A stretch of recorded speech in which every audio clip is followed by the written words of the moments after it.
Mayor, I'm I ready. don't know, last night Mayor, was tough. We had a couple. I'm ready. You get through? You trying to catch flies with that now?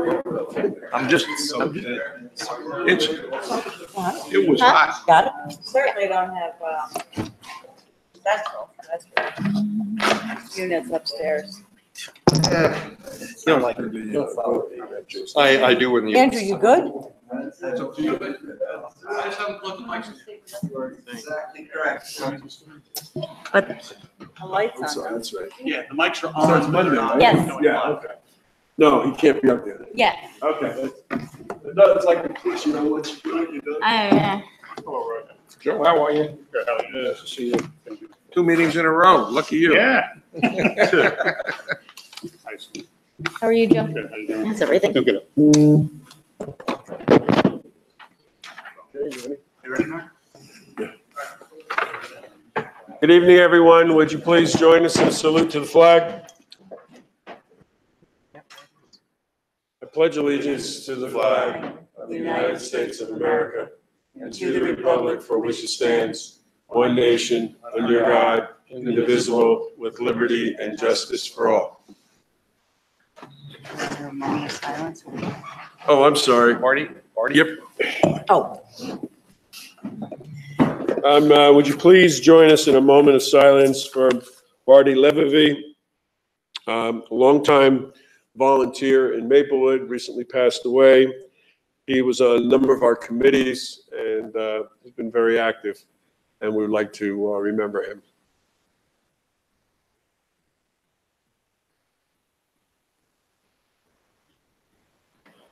Thank you very much.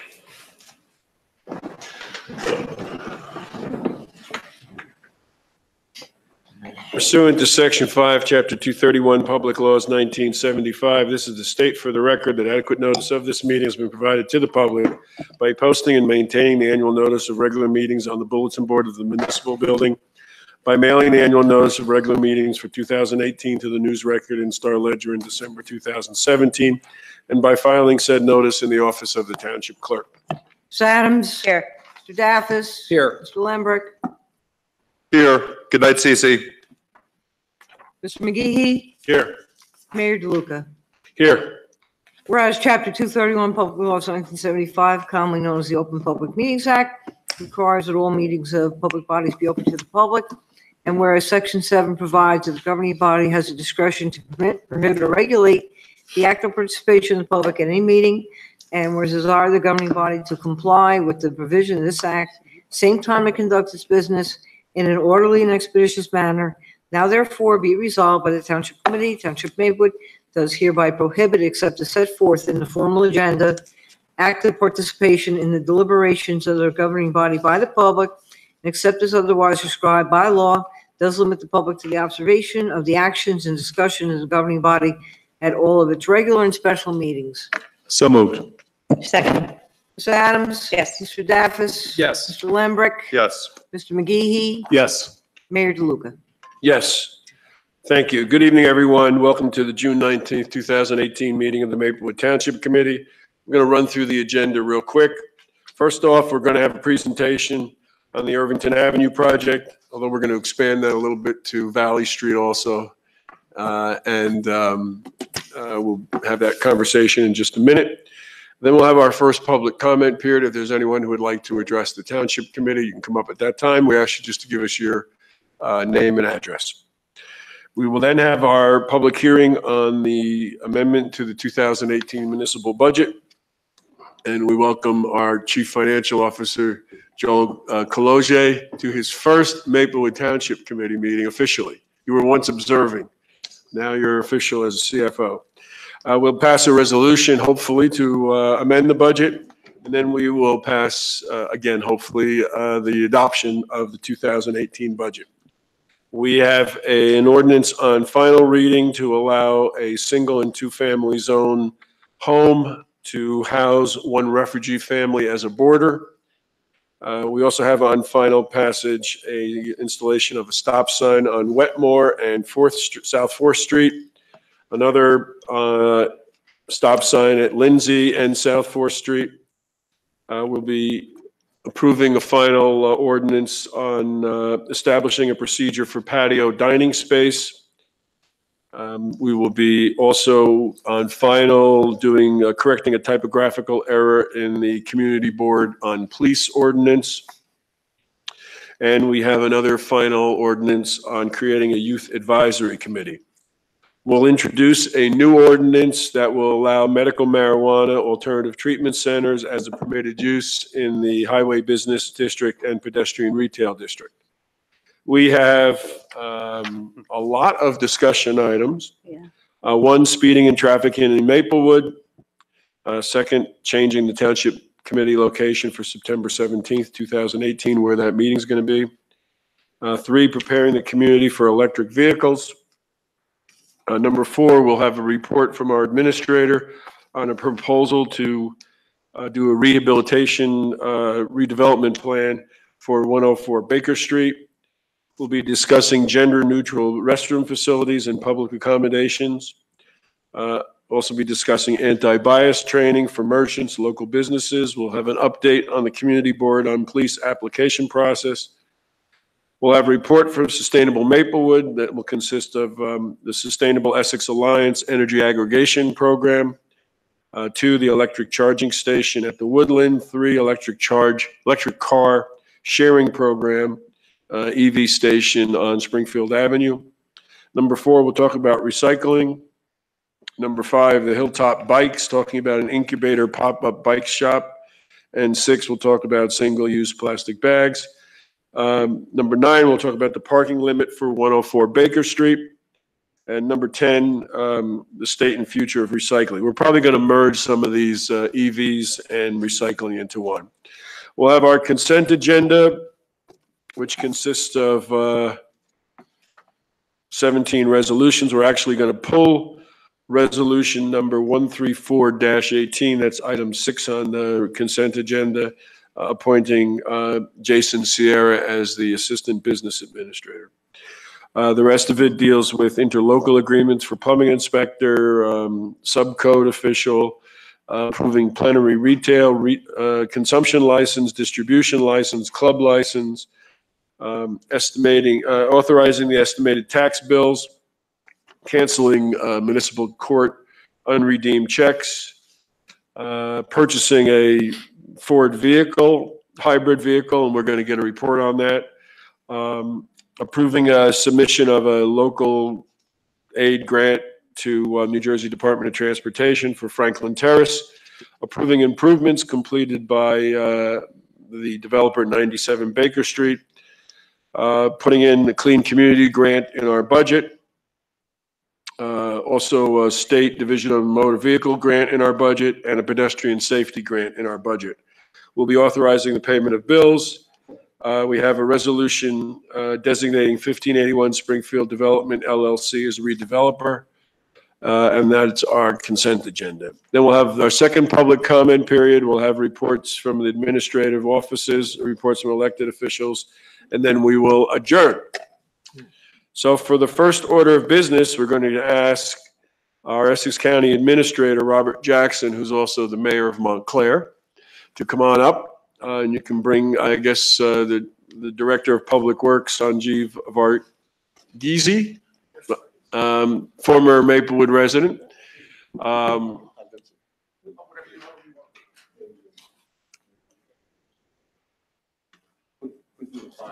Yeah, that's good. Very good administrative move, Mayor. So, Mayor, before we start on those, we want to thank you and we want to thank the engineer's office for working with us so cooperatively around the rainbow crosswalks. Yes. And I'm going to ask Township Committeeman Daffis to talk about that. I know that he worked closely with our engineer and they worked with your office. So. Yes, I thank you very much. This has been an incredible project. Your cooperation and collaboration made it possible. Without your support and your expertise, we would not have been able to do it, and it was seamless the entire time. I mean, there were some technical things to figure out, as you would expect. We want the crosswalk to be compliant by guidelines. It is. We're extremely happy with how everything turned out, and I want you to know that the community has overwhelmingly supported the project, and we're hearing from cities and towns across the country reaching out to us to say that they want to do the same in their community. It's been an incredible community building project, a symbol of unity across the board, and of course of LGBTQ pride. And we're very proud and we're very thankful and grateful. Well, thank you. We always appreciate working with the community and look forward to doing other projects as well. Thank you. So from that happy note, Can you pull the mic up? Oh, I'm sorry. Is that better? yes. So from that happy note to this high degree of frustration on the Irvington Avenue project. This is something, and I see we have our Director of Community Development here, Annette De Palma. And maybe you can come up and sit with our administrator just to, so you can get some TV time.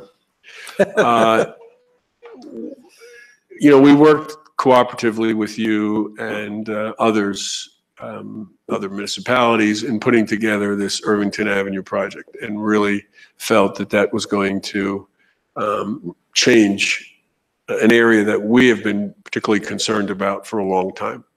And we think it is, the Four Corners area there. And then going back again and getting the approval for the second grant to do the intersection. Quite honestly, we've been very frustrated by the lack of progress, at least lack of progress that we can see. And I know we have been asking our liaison to give us information, and she has, but we just don't see the ball moving down to score yet. So if you could tell us, how are we going to get this done? Well, good evening, Mayor, members of the council. Our engineering staff will give you much more detail than I can. There are some intricacies, there are some difficulties that we have to overcome to make this project work in terms of how the federal government wants the project to look, and to some of the specifications, I should say. But again, I'll let the fellows kind of give you a better handle on that. But I guess my comment would be, it's not for the lack of trying and good faith. We're disappointed that you're disappointed, and we'll try to make to do better. But I think it's important, excuse me, for you to hear from Sanjeev and David about some of the obstacles that we've encountered today. So Sanj. Thank you, Mayor. Thank you for having us. My name is Sanjeev Varghese. I am the county engineer. With me, David Antonio. He's the county planner. And you may remember Ms. Adams worked with us when we put this package together, when we applied for the grant. And that was a couple of years ago. Again, I used to live in Maplewood, and maybe that's why I picked Maplewood for this, because we have 22 towns and we picked Maplewood. And we thought that's a nice area for this kind of complete street project to be implemented. Before that, we did one on Springfield Avenue in Irvington, the 2 blocks from the Municipal Plaza to Clinton. We did similar streetscape there. But again, this is a transportation alternative program grant, and it's a federal funds. We don't have funds. We didn't even touch a single penny yet. We have an approval for a grant, but we haven't received an authorization to go out for bid. And there are several intricacies, several roadblocks, because it's a federal project, because they want to make sure that everything is done as per federal regulations. We will walk you through that just to make you understand what are the difficulties we face when we go through a similar project. For example, we did the South Orange Avenue S-curve.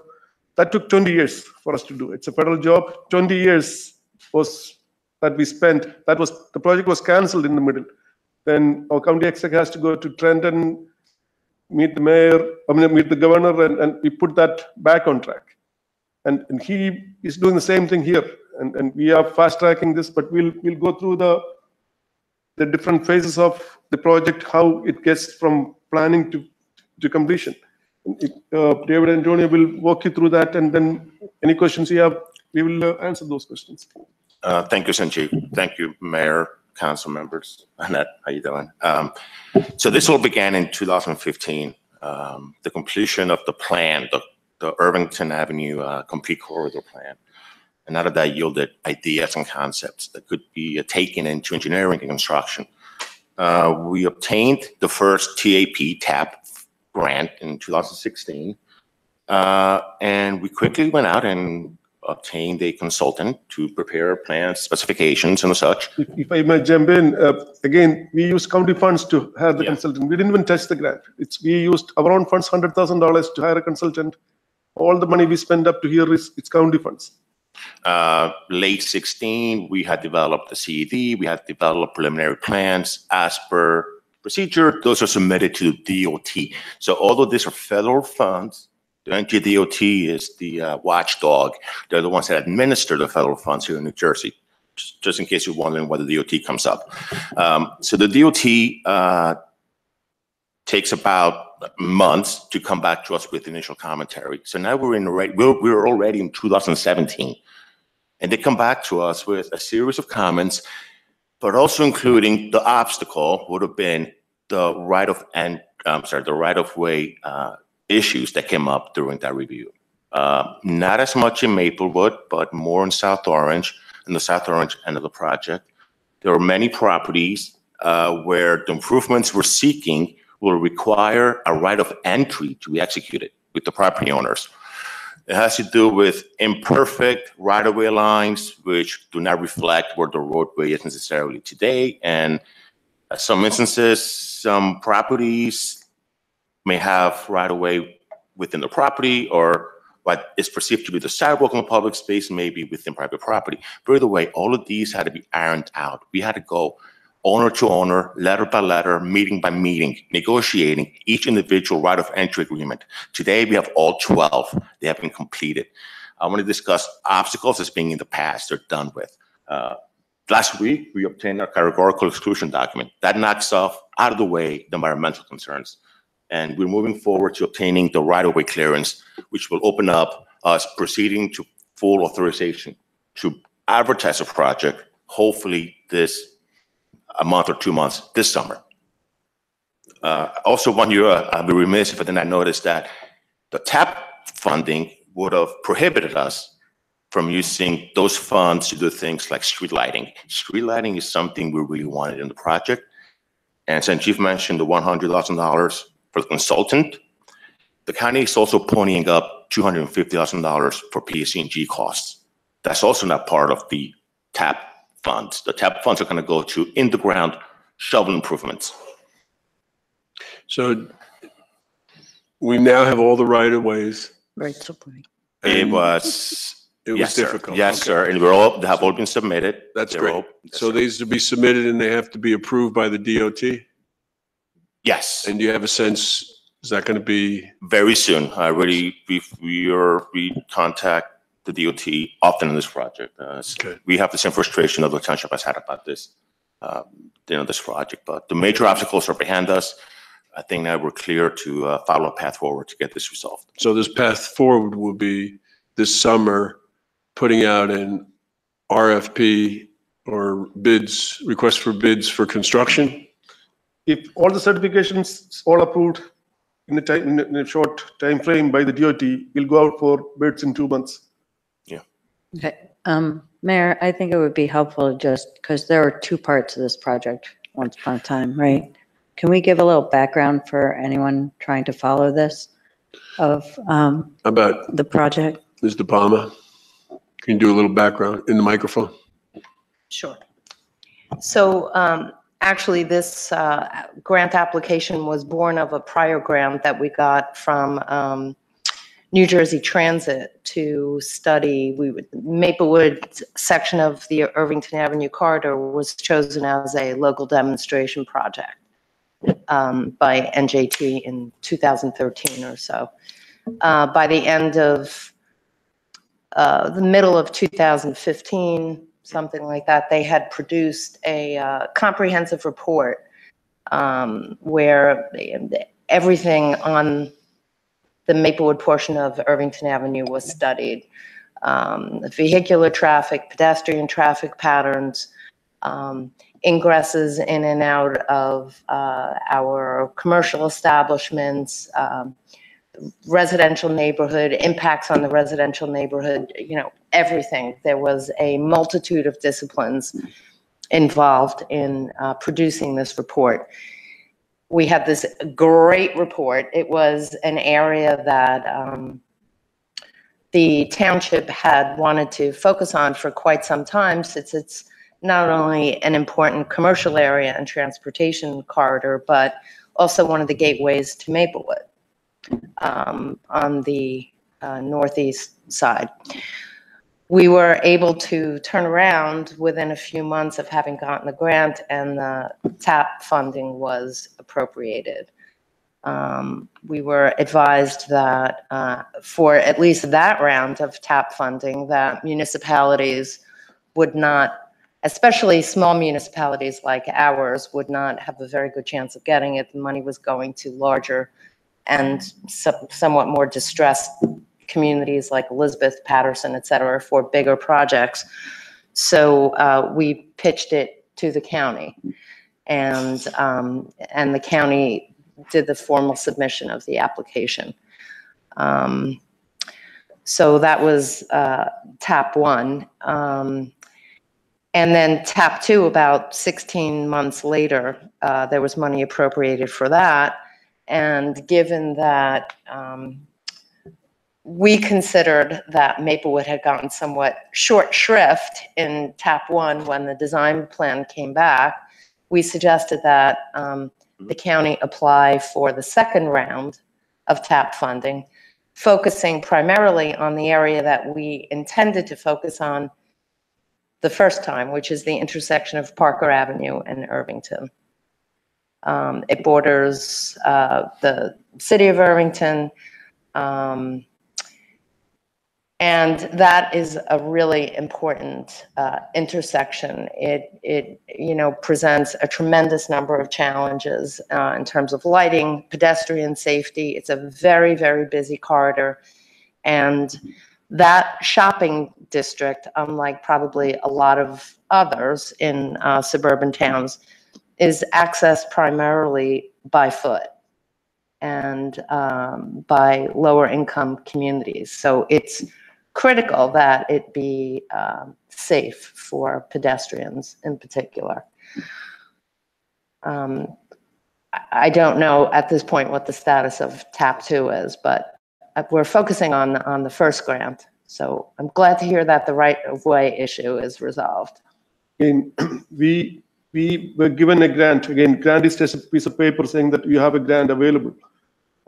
We already went and hired TAP 2 consultant, the same consultant which we hired for the phase 1. Mhm. County put up another $100,000 to hire the consultant, county own funds. And we just hired like last month. Yeah. And he's on board, and we're continuing the TAP 1 to TAP 2. But again, by the time we get this through, that should be ready, because we know what we have to do now. So that should be faster. Okay, so we have the TAP 1. We're going to go out sometime In 2 months. on or before September. Yeah. With and then you're going to request bids, right? Is this bids? Okay. So then you'll award the bid. When will work actually start? Can you start before the new year? We hope we can start before New Year. Okay. So is it weather sensitive to work? It's all sidewalks, curbs, sidewalks, and ramps. It's mostly concrete work. It's weather sensitive. You cannot pour concrete when it's 32 degrees. So we would like to do the concrete work when it's good weather. Right. It's a lot of granite, curb work. It's a beautiful plan we have. So with global warming, you might be able to do it We work all through the year. through December and January. Okay. So does anyone have any other, and how long will that project take to complete? That one phase construction will be at least 6 months. 6 months. Yeah. And then PSCNG is involved here. There's several streetlights, fancy streetlights. And that takes, once we place the order, it's like 16 weeks. Right. But So- you'll be doing those streetlights when you open up the sidewalks, because you'll be running conduits through the sidewalks, right? Foundations, exactly. Again, just want to remind you that this goes through 3 towns, South Orange, Maplewood, then Newark. Right. Then the phase 2 is Irvington too. So everybody is eager to have this project going, and that whole corridor should look beautiful. So let me ask my colleagues if anyone has any questions about the first phase. Mr. Mayor, I just have one, I guess, statement, if anything. As you go through this process, I've been taking notes of the timeline. If you can communicate through email to all of us, so we're in the loop in terms of the phase-by-phase process, that would be really appreciated. I can do that to the administrator or the mayor, but you just let me know who's your point of contact. and I Why can don't you just- start with the mayor and Mr. Palmer and Mr. Kittner, and then we can get that communication from them. Yep. Thank you. Absolutely. So just so that the public is clear on this, can you please describe what phase 1, tap 1 will cover? So phase 1 would be from Rick's Place in South Orange. You're gonna traverse through Maplewood and Newark. You're gonna bend around the corner there and go down to Hillcrest across from the supermarket. We're talking about curbs, sidewalks, high visibility, thermoplastic, ergonomic crosswalks, lighting benches, furniture, things of that sort. We'll be willing to share with you the plans that we have, if you wish, for more information. It's going to end right where the gym is and the supermarket. We're going to have a mid-block crosswalk. That is correct, sir. And that's the end of phase 1. And then phase 2 will be from that mid-block crosswalk through our intersection down To into- Florence in Forest and Irvington. And that, You're also adding a crosswalk from the senior apartment Yes, building? yes, it's correct. That's the other addition, right? That is correct. okay. Great, thank you. So give us a sense of phase 2 timeline, tap 2.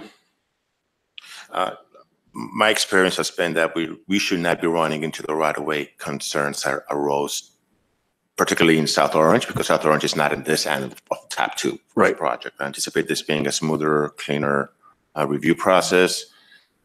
I see plans perhaps finished By this, 7-8 months. by the time this goes into construction, that will be ready for bid. That will be ready, Yeah. okay. So again, I had no knowledge that these right-of-way issues were more in South Orange, but if you run into a Maplewood property owner, they're not responding, we'll be willing to help contact them to move the process along. So it sounds like that might be more appropriate in tap 2. Most of those questionable right-of-ways were in South Orange. and No, we understand that. Yeah. But if it's of makes any difference, the most amiable folks I dealt with were the 2 that were in Maplewood. Of course. They were. We understand. We know outstanding. That's because you did most of the first tap 1 in South Orange. That's why we were mad 2 years ago, right, Annette? Okay, so if we have nothing there, can we move to Valley? Sure. Ask Ms. Adams to talk about this? Yeah, thank you again for the valley improvements that have begun, and for the crosswalks at Oakview. The issue that I had that was upsetting was when I was returning home from work one night and saw the work being done for the ADA ramps at the corner of Baker and Valley and also at Tuscan and Valley. So I know because I walked the site 2 years ago, I think, with Asif and with our engineer, and Asif indicated to us that if we were to do the designs for the necking down of the Baker intersection and also the radius adjustments on Tuscan Road as it meets Valley. And just the things that we talked about that day, Mr. Kittner created those plans and sent them to the county, I think 15 or 16 months ago. And then I know that he was waiting for sign off on the changes that would need to be made to the signalized intersection at Baker, and the signal being needed to basically be scooched over. So plans for that needed to be done by the county. And actually, I mean, technically, all the plans would have been done, but we were working together and we really wanted that for a pedestrian safety issue to close down that, especially the Baker Street intersection because it's so wide. And the narrow sidewalk, which you just recently replaced in kind, the exact same way it was, with a new ADA ramp, is still just as narrow. And that's where commuters walk. That's where all the middle school kids walk. So it's a crowded little narrow right by the corner of the country club, right? So that's why I asked him to design it so that it pushes that, bumps that corner out, because there's plenty of room to do it into the intersection without needing any permissions from private property or affecting the park at all. So that's where we were, and then they came in and did those improvements. So my real concern is that those plans will never get followed through on. It's easier said than done. We had this discussion, and I agreed that when we come back and pave this roadway, we will give me the drawing and we'll bump it out. But when the drawings came, we asked the town engineer again. I'm not putting anybody under the bus. It's not just doing those bump outs. There is underground drainage structures there. Everything, it became a reconstruction of the roadway. Mm-hmm. And the project we have is a simple paving job, and it's DOT funds. I cannot pave that road and spend DOT funds without doing the ramps. If I do the ramps without ADA compliance, I'm not eligible for the DOT funding. Mm-hmm. So we have to do those ramps to satisfy DOT. Well, of course, I know that. That's why I was worried. But if you do those bump outs, the traffic light will not align with the roadway. Right. And we have to move the traffic intersection. Right. And that's doing another $150,000, $200,000 worth of construction work. That is not planned under the simple roadway repaving job. So it became much larger than we originally thought. And I cannot do this kind of change with a simple paving job. And again, No, I know. understand My that. concern. We understand that. I guess the question is, are you going to come back and do this Right. work? That's my concern. If you know, we are doing a road safety audit on Valley. Yes. Right. Several intersections are in our list for improvement. Major improvements, like And the South Pearson and Pearson Road lights. we are still compiling the list from the road safety audit and Right. what intersections we can do in South Orange and in Maplewood. The whole road corridor is up for improvement, every intersection. So what is the timeline on, since, Again, we are going to the TPA in August. Again, it will be like delayed like this because it's a federal job. We get a lot of money from the feds through TPA because we have a good reputation with them. Mhm. We follow every checklist they have, and they are willing to give us money. But we have to follow these rules and regulations. One rule we violate, next time I won't get the money. So if you can work with us, and just there will be some delays, but the whole corridor is in the plan. okay, so I still don't From- have an idea what the timeline would I be. don't have an idea. 100 years, No, 5 years? It won't be 100 years. It will be maybe a year and a half. Okay, But the whole corridor from South Orange Avenue to Milburn Avenue mhm, is in the plan. And 2 traffic lights are getting done right now as we speak. Well, Pearson. Yeah, Pearson, South Pearson. Yeah. that's being designed. Right. That's separate. That's going to happen That's going to happen soon, Soon. probably by the end of the year. yeah. Mhm. That's what you promised. That's what our residents Yeah, expect. and again, it's under design, and we. Okay, so the traffic light's going to happen, and I know County Executive DiVincenzo said this is a priority. I was at that meeting at your office up there, so You know my boss, and he's a demanding person, and he. he said this counts year, Results, not action. yeah, he wants to see that lit in 2018. And then you're saying that the road audit, you're going to go to the New Jersey Transportation Planning Authority there. You're going to get some money in August, or proposal in August, and part of that is going to be the road audit for South Orange and Maplewood Valley Street. When we do those improvements, we can just do the whole drainage structure, bump outs, traffic lights, all in that one package. It's money is eligible for those. Okay. And again, we are just doing major improvements in Bloomfield Avenue in Montclair, not because my administrator is the mayor there. We are spending almost $7 million. So maybe we should get jobs there at the county. Yeah, We can do our I'm thinking- project That's quicker. right, we don't have. Is that what you're anyone saying? that Works at the county. Okay. Again, Maplewood is my town, and Yeah. I have a bias towards Maplewood. And You know, I was the football coach of David Antonio there, so you should be taking care of us. Did you know that, Mayor? I was his football coach, so, Maybe should that's be- why we're not getting any. yeah, maybe that's why, yeah. I'm not sure we ever won a game, but, I was your coach. Okay, so, can you communicate with Mr. Kittner on the timeline for this so that he's clear? Because I think there's some confusion. we will, and he can attend our TPA meetings, and we go through this Okay, I application think- process. He's meeting with someone on, That's me. Thursday. Thursday. You, okay. You're more than someone, believe me. Okay, Again, there is no lack of effort from us. okay. We are with you. The largest, most successful construction projects we've undertaken with federal funding, obviously, have pretty much always started with this nascent point, a road safety audit. That is then dovetailed into an application. It's then dovetailed into larger things. But you need federal dollars to do the right large ticket item improvements. And they always begins with the road safety audit or a plan, like a net debt back in 2015 for Irvington Avenue complete corridor. But it starts with small steps. And within a few years, you get the large ticket reward, which is authorization to do the $20 or $30 million projects like South Orange Avenue realignment was in Maplewood and South Orange. Can I just ask one question for my own curiosity? We were talking about Baker and Valley and Tuscan Valley 2 years ago. And then Pearson, South Pearson, not that I disapprove of the signal there, but why did that jump ahead in line if you're talking about a safety audit and work on Valley? They have a list of roadways which with crash surveys. Okay, And that came up in the priority.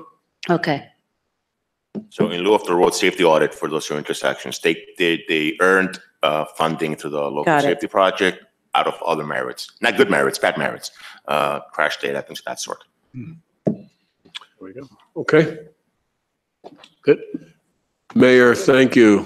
And Sanjeev and David, thank you for coming. Thank you. thank you very much. I hope your meetings are as easy as this, Mayor. Rewarding, right? Yeah. So, yeah, we understand now. We have to be employed in order to get our roads done. Very good. If I may add, we are continuing the paving on the valley When is that going to start? in 2 weeks. 2 weeks? Yeah, are we going to get an advance schedule so we can Yeah, I think. tell everybody when they'll be Yeah. upset? Right now, the plan is to start milling in 2 weeks. Okay, but when you meet with Paul Kittner on Thursday, would you give him some real concrete deadlines? Because the most important thing is we just got to let people know ahead of time. Right. We will put variable message signs on the side of the road so that we have advance warning, both sides. Yeah. Yep. Because when we put county executive's picture up, we're going to put his phone number underneath it. His cell number. His Cell phone picture up on the Yeah. digital board. Yes, right. Thank you very much for coming out. Courtesy of- Look younger. Thank you, And gentlemen. we look forward, Mayor, to having that ribbon cutting on Irvington Avenue. Yes. That would be nice. Thank you. And thanks again for your work. And Mayor, thanks also for joining with us on the energy aggregation. Yes. Thank you for that. I'm going to give a little report, just so you know. The 6 towns represent 119,000 people. Makes us the 5th largest municipality in the state if we were a separate municipality. Yeah, so, so just think about what we can do if we put all that together, those 6 towns together going forward. So, okay, thanks. Thank you. Thank you, gentlemen. Thank you.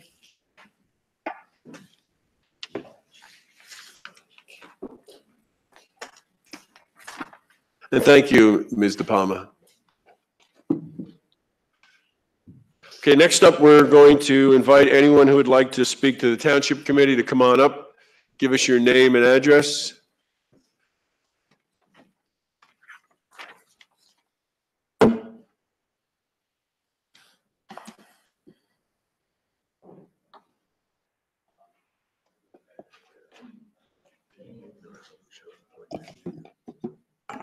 Thanks. I'm Ann Smith. I live at 2 Washington Park in Maplewood. However, my driveway opens up the rear of my house on a Cedar Lane. And we want to talk to you tonight about traffic and parking problems on Cedar Lane, and especially on East Cedar Lane. My daughter Nettie is here. She's going to tell you about what our concerns are. Okay. Thank you, Ms. Smith.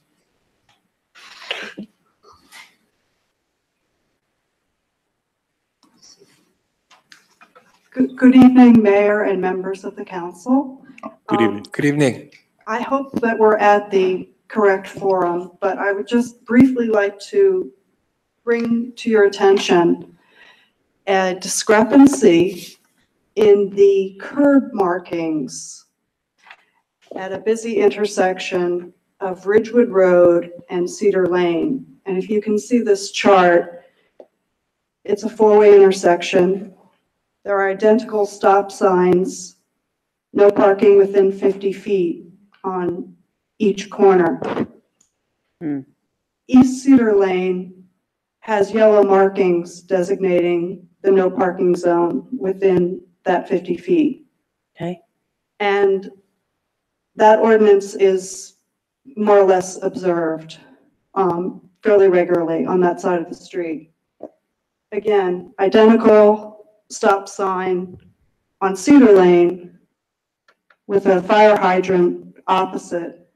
No curb markings at all. No blue markings, no yellow. As a result of the lack of yellow markings, there's a flagrant disregard for the parking ordinance, whether intentional or not. Okay.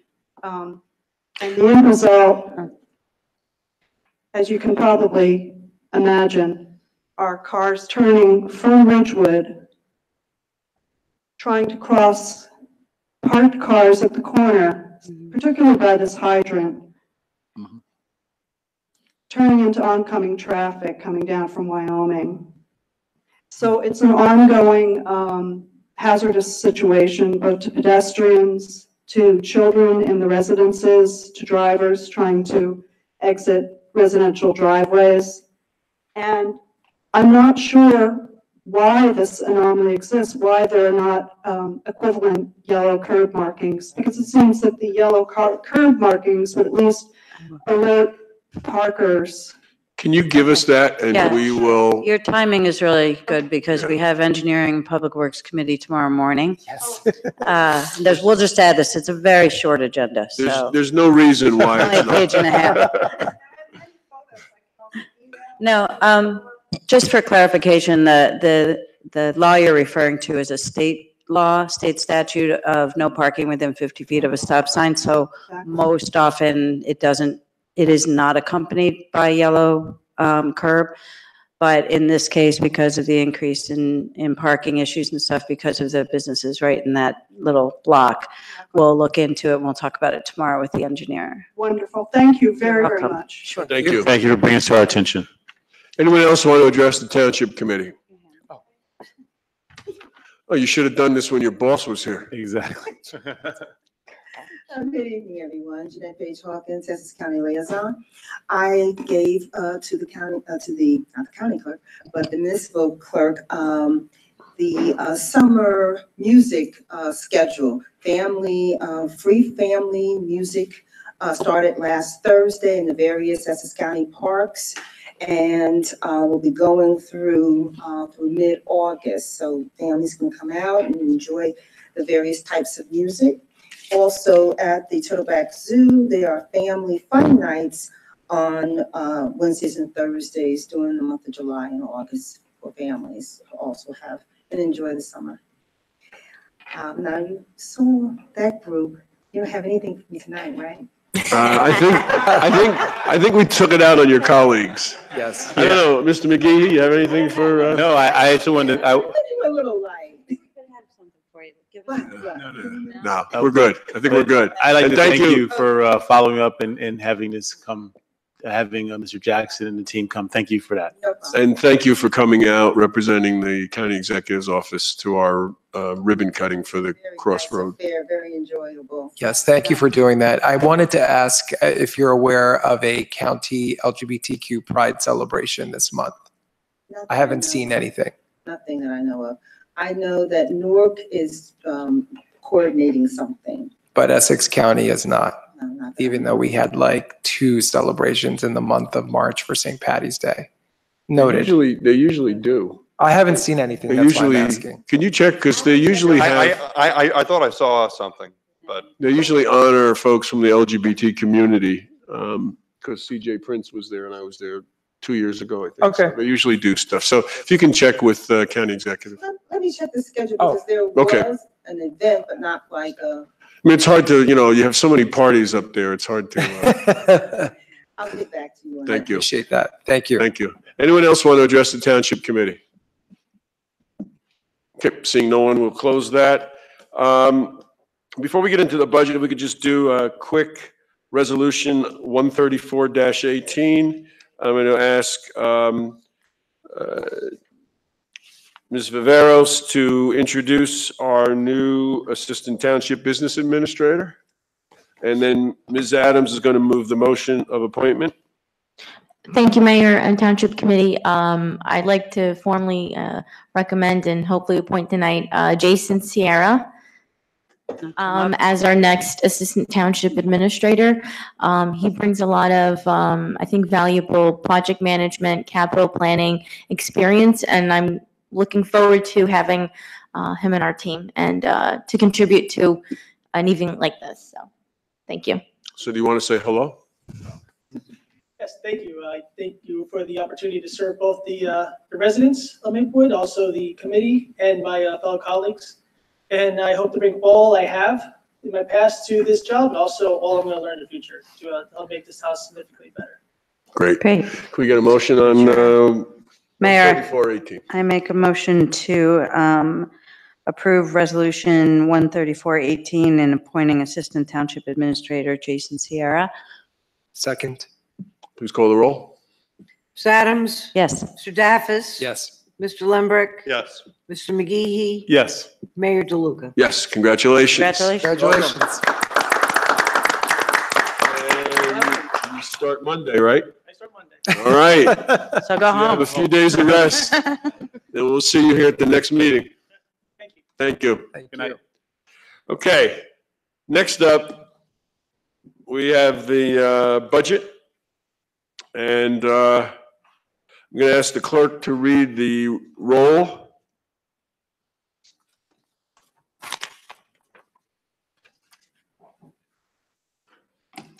Ms. Adams?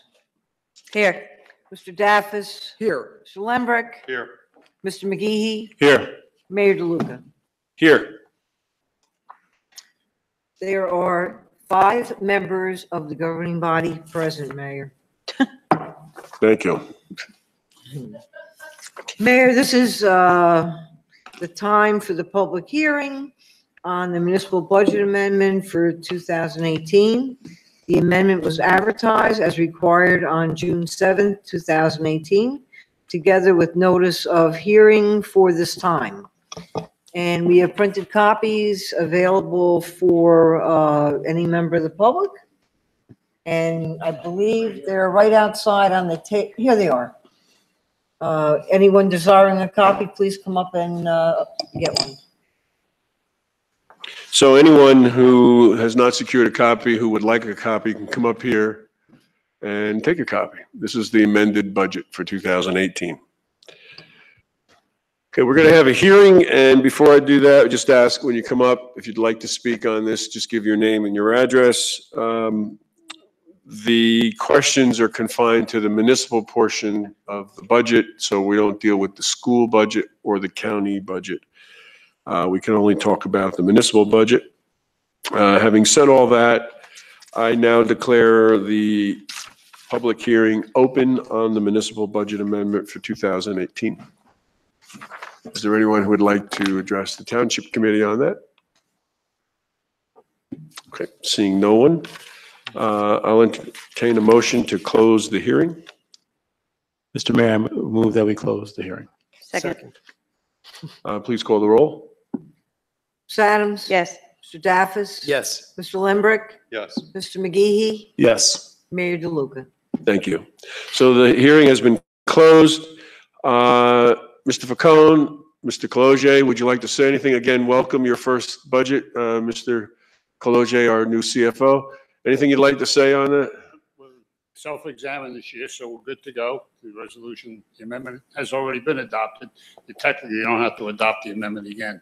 That would only be if we further amended the budget. Okay. You can skip the amendment of the adoption of the amendment because we did that and go right into section 2, the adoption of the municipal budget. Okay. Good. Okay, so we have resolution 145-18.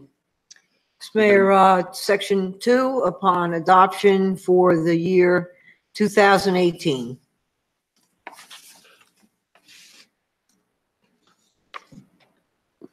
Roll call. So we need to have a motion. Motion to adopt. Motion to adopt, yeah. Anyone want to make a motion to, they can't make the motion. We need someone on the township committee. Sorry, I was trying to follow along here. Mayor, I'll make a motion to adopt the 2018 budget. God, it's halfway Thank you. through. Is there a second? Second. Please call the roll.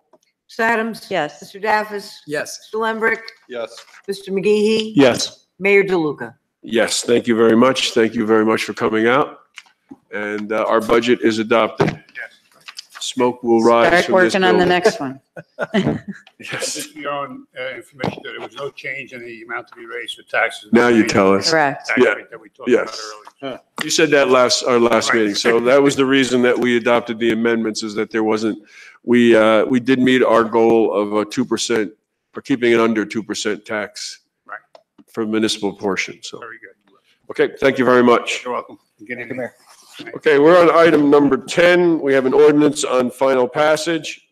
Mr. Mayor, ordinance number 2909-18, an ordinance to amend Chapter 271 of the Code of the Township of Maplewood entitled Zoning and Development Regulations. This ordinance will allow homeowners in a single and two-family zone to house one refugee family as boarders.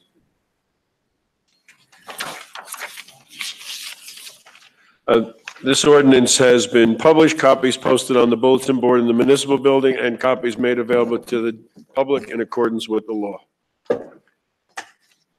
Is there anyone who would like to speak on this ordinance, which allows for refugee families as boarders? Seeing no one, will close the public hearing. Before we get a motion, I'm going to ask Mr. Desiderio to speak on the planning board review. Yes, Mayor, this matter was referred to the planning board pursuant to municipal land use law.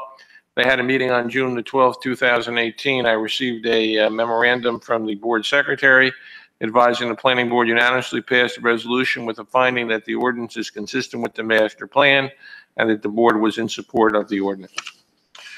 Mr. Desiderio, they recommended that we add all applicable building to that sentence. Does that change the nature of this? The board recommends that the language in the last sentence should state, notwithstanding the above, the home and housing plan meet all applicable building and fire safety regulations enforced with the township. Should be noted, they approved it, and that was just an extra recommendation. So right now, we say home and housing plan meet all fire safety regulations. What they're saying is meet all applicable building and fire safety regulations. I think frankly, I think they're over lawyering it. Yes. Quite frankly, I think that the construction official in the building department will naturally enforce the rules and regulations. I think the intent of the fire safety regulations was just to bring some additional intention to it. But if the committee is, the answer is I don't think it's substantive, to answer your question. I also don't think it's necessary. Okay, But well, that's up to you. if it's not substantive, then I would say let's put it in. That's up to the committee.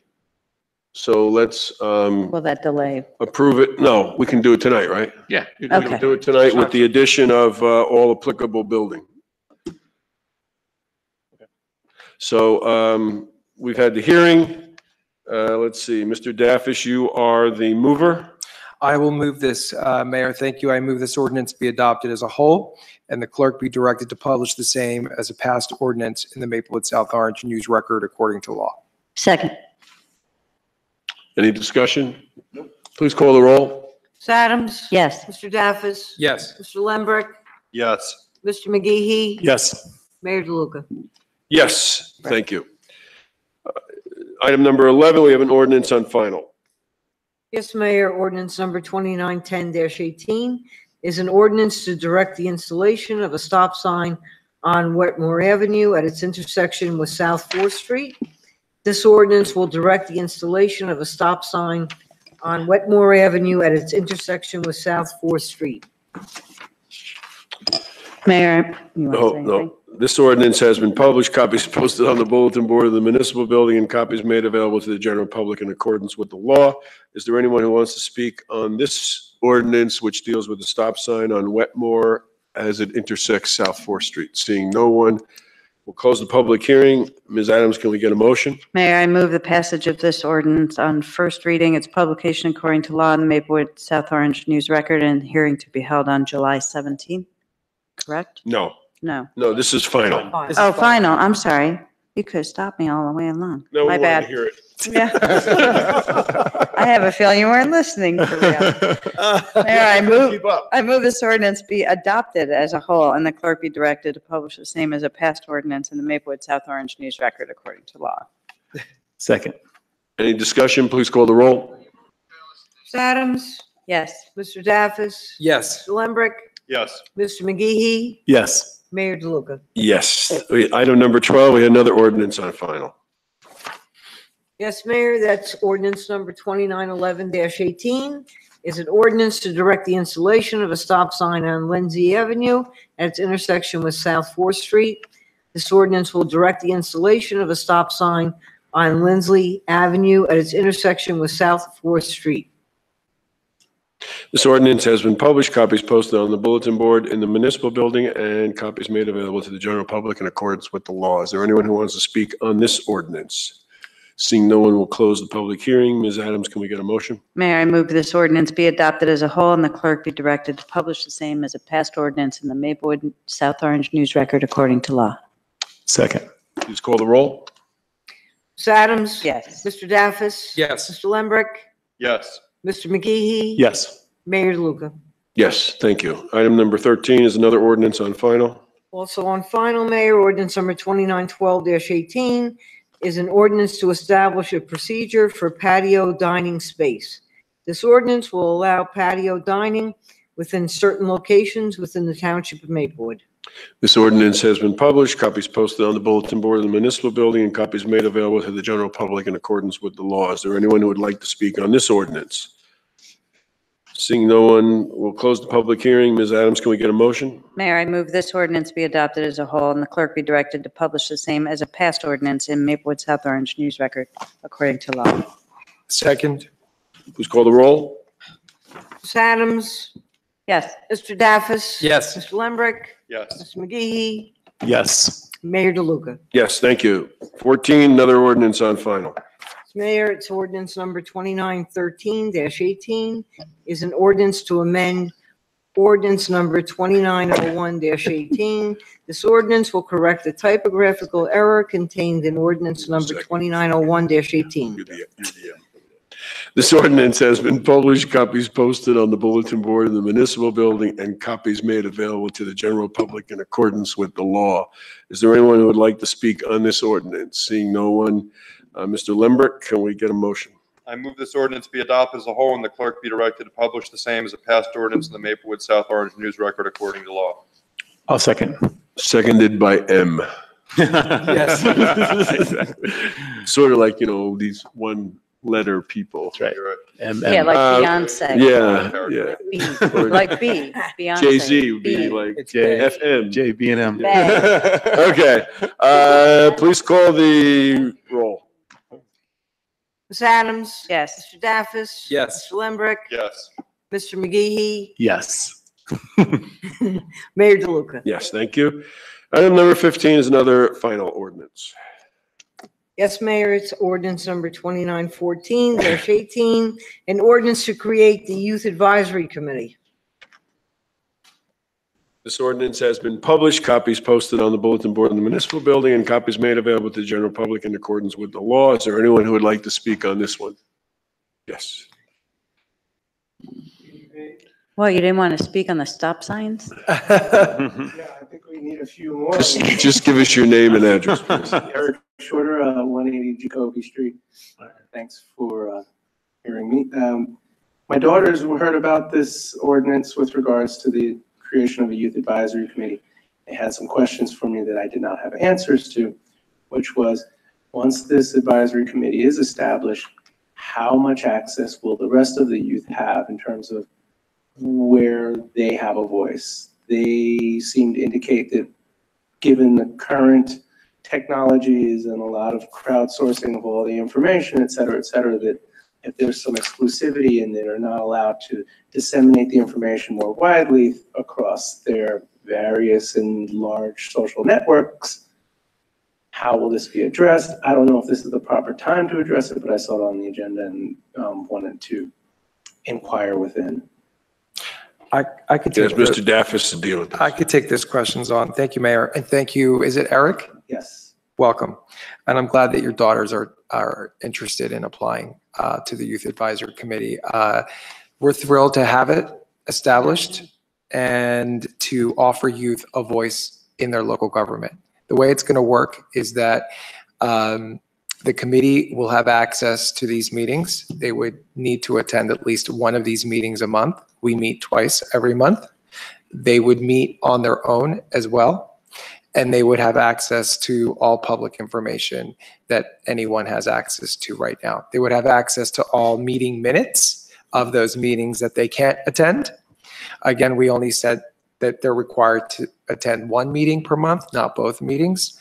And they'd be able to advise, influence, comment on anything that we do up here.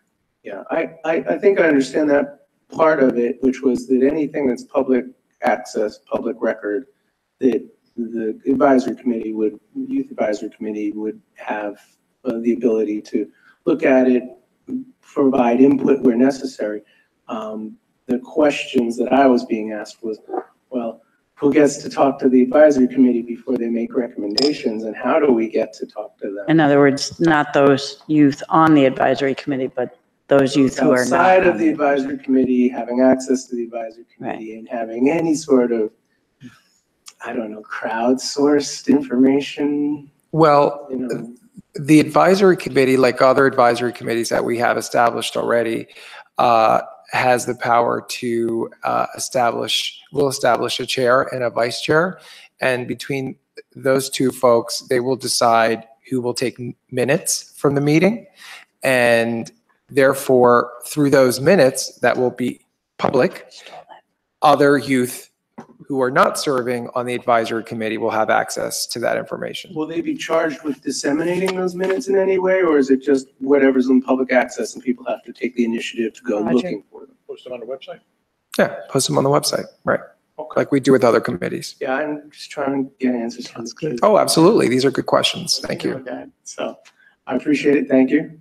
What grades are they in?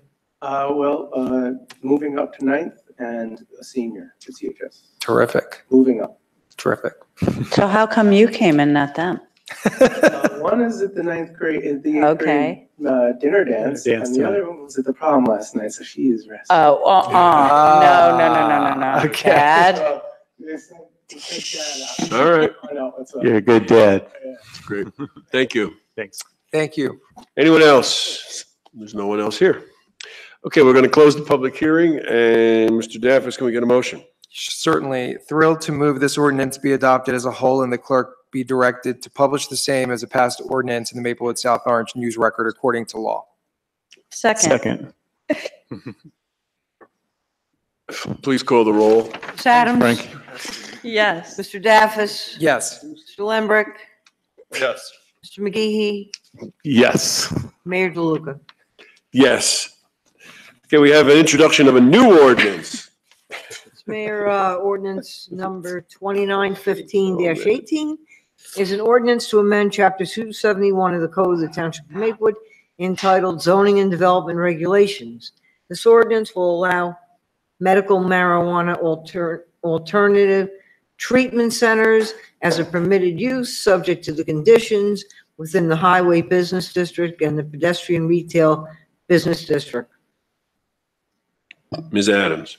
Mayor, I move the passage of this ordinance on first reading, its publication according to law in the Maplewood South Orange News Record, and a hearing to be held on July 17th.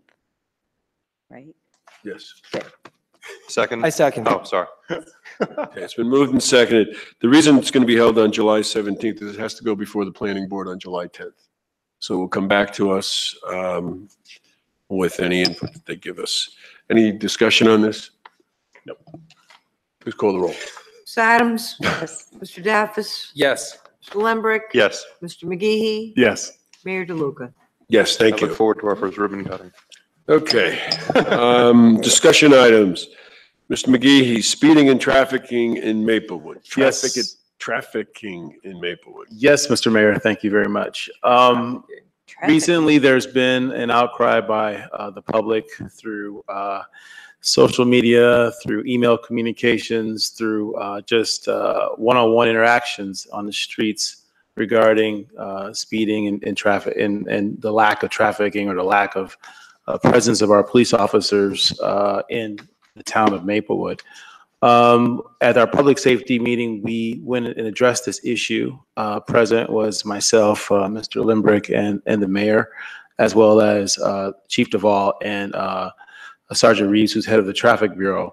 What I want to communicate to the public are a couple of things. One is that what we learned was that because of the lack of crossing guards in our town currently, in addition to crossing guards taking PTO or time off, which they have to expire before the end of the year, they lose it, that we were very short-handed, especially in the morning and afternoon hours, with the ability to enforce some of our traffic. They were manning up to 20 corners during school drop-offs and pickups. The good news is that Thursday is the end of the school year for all of our students, and the chief has communicated to the board that he expects to reallocate those resources back into the streets to enhance the trafficking and policing that's going on. Also, another thing that should be noted is that it was also communicated to us that many drivers that are being pulled over are communicating that they know members on the township committee. And so we want to publicly say to our residents that that is not acceptable. Just because you may or do know the mayor or any one of us, please do not use our name. If you are caught speeding, you should accept the ticket because that is the law. And to that point, a statistic that was mentioned to us was that approximately over 50% of those who are doing these infractions are actually Maplewoodians themselves. So as we try to work to make our streets safer, we are asking for our own residents to abide by the speed limit. And what I'd like to see is that maybe in the near future here, that we all take a pledge to, I'll call it take it to the limit, meaning let's go 25 and a 25, let's go 15 and a 15, let's not do the K turns, let's ourselves follow the law and lead by example for other people that are coming to frequent our towns.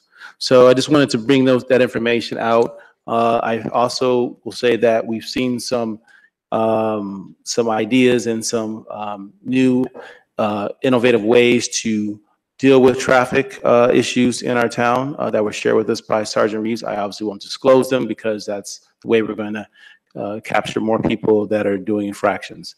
But if anyone wants to add anything else, I just thought it was more important as a discussion item publicly to respond to the email communications, the post on Facebook, and just the conversations throughout Maplewood.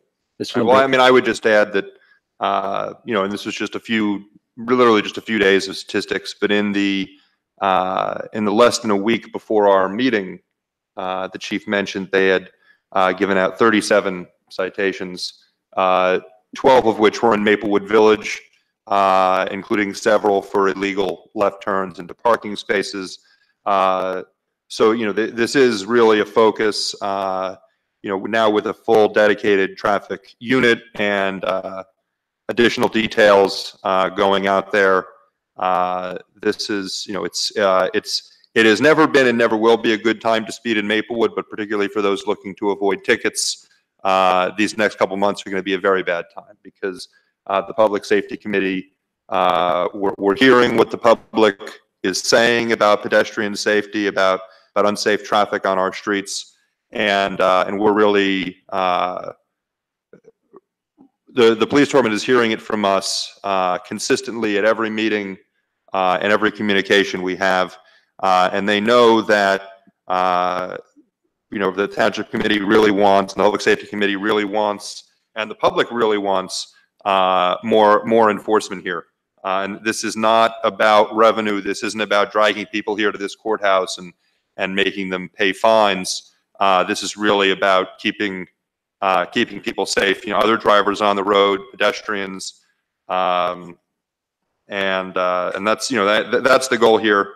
And it's something that we're really working with the police department to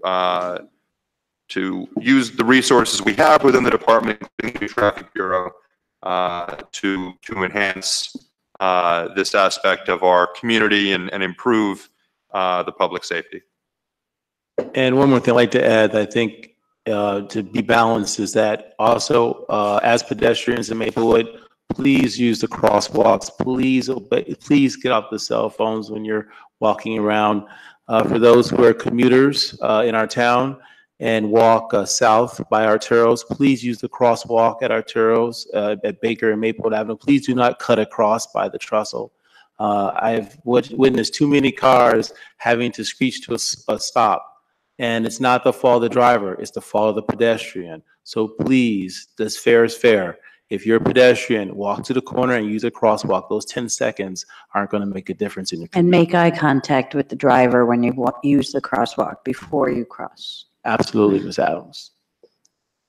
Okay, thank you, Mr. Mayor. Next up is a housekeeping matter. We have some conflict of using this courtroom on September 17th, 2018. Ms. Fritzen? Yes, Mayor. It was determined that in the annual meeting notice, we had moved the second meeting in September to a Monday for religious holidays, specifically Yom Kippur. And it's been, determined that we would not be able to meet in the courtroom on a Monday because that is court night. So my suggestion is that we leave one meeting early and go back to Town Hall, beginning with the Monday, September 17th meeting.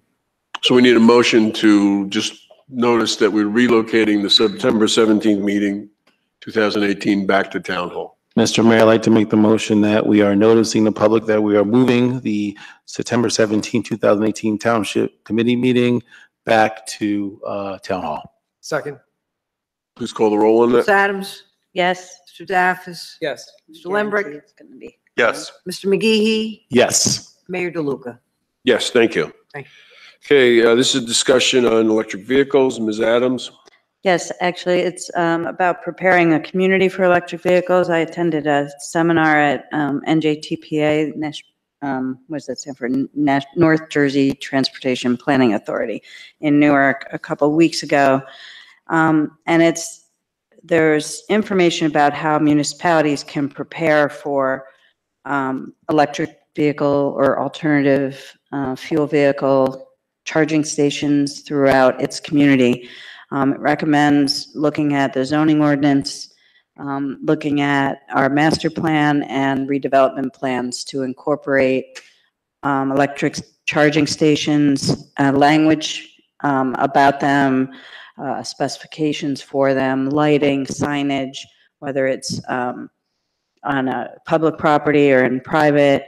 It also talked about encouraging amending redevelopment plans to require wiring be wiring in preparation for electric vehicle charging stations in new redevelopment projects.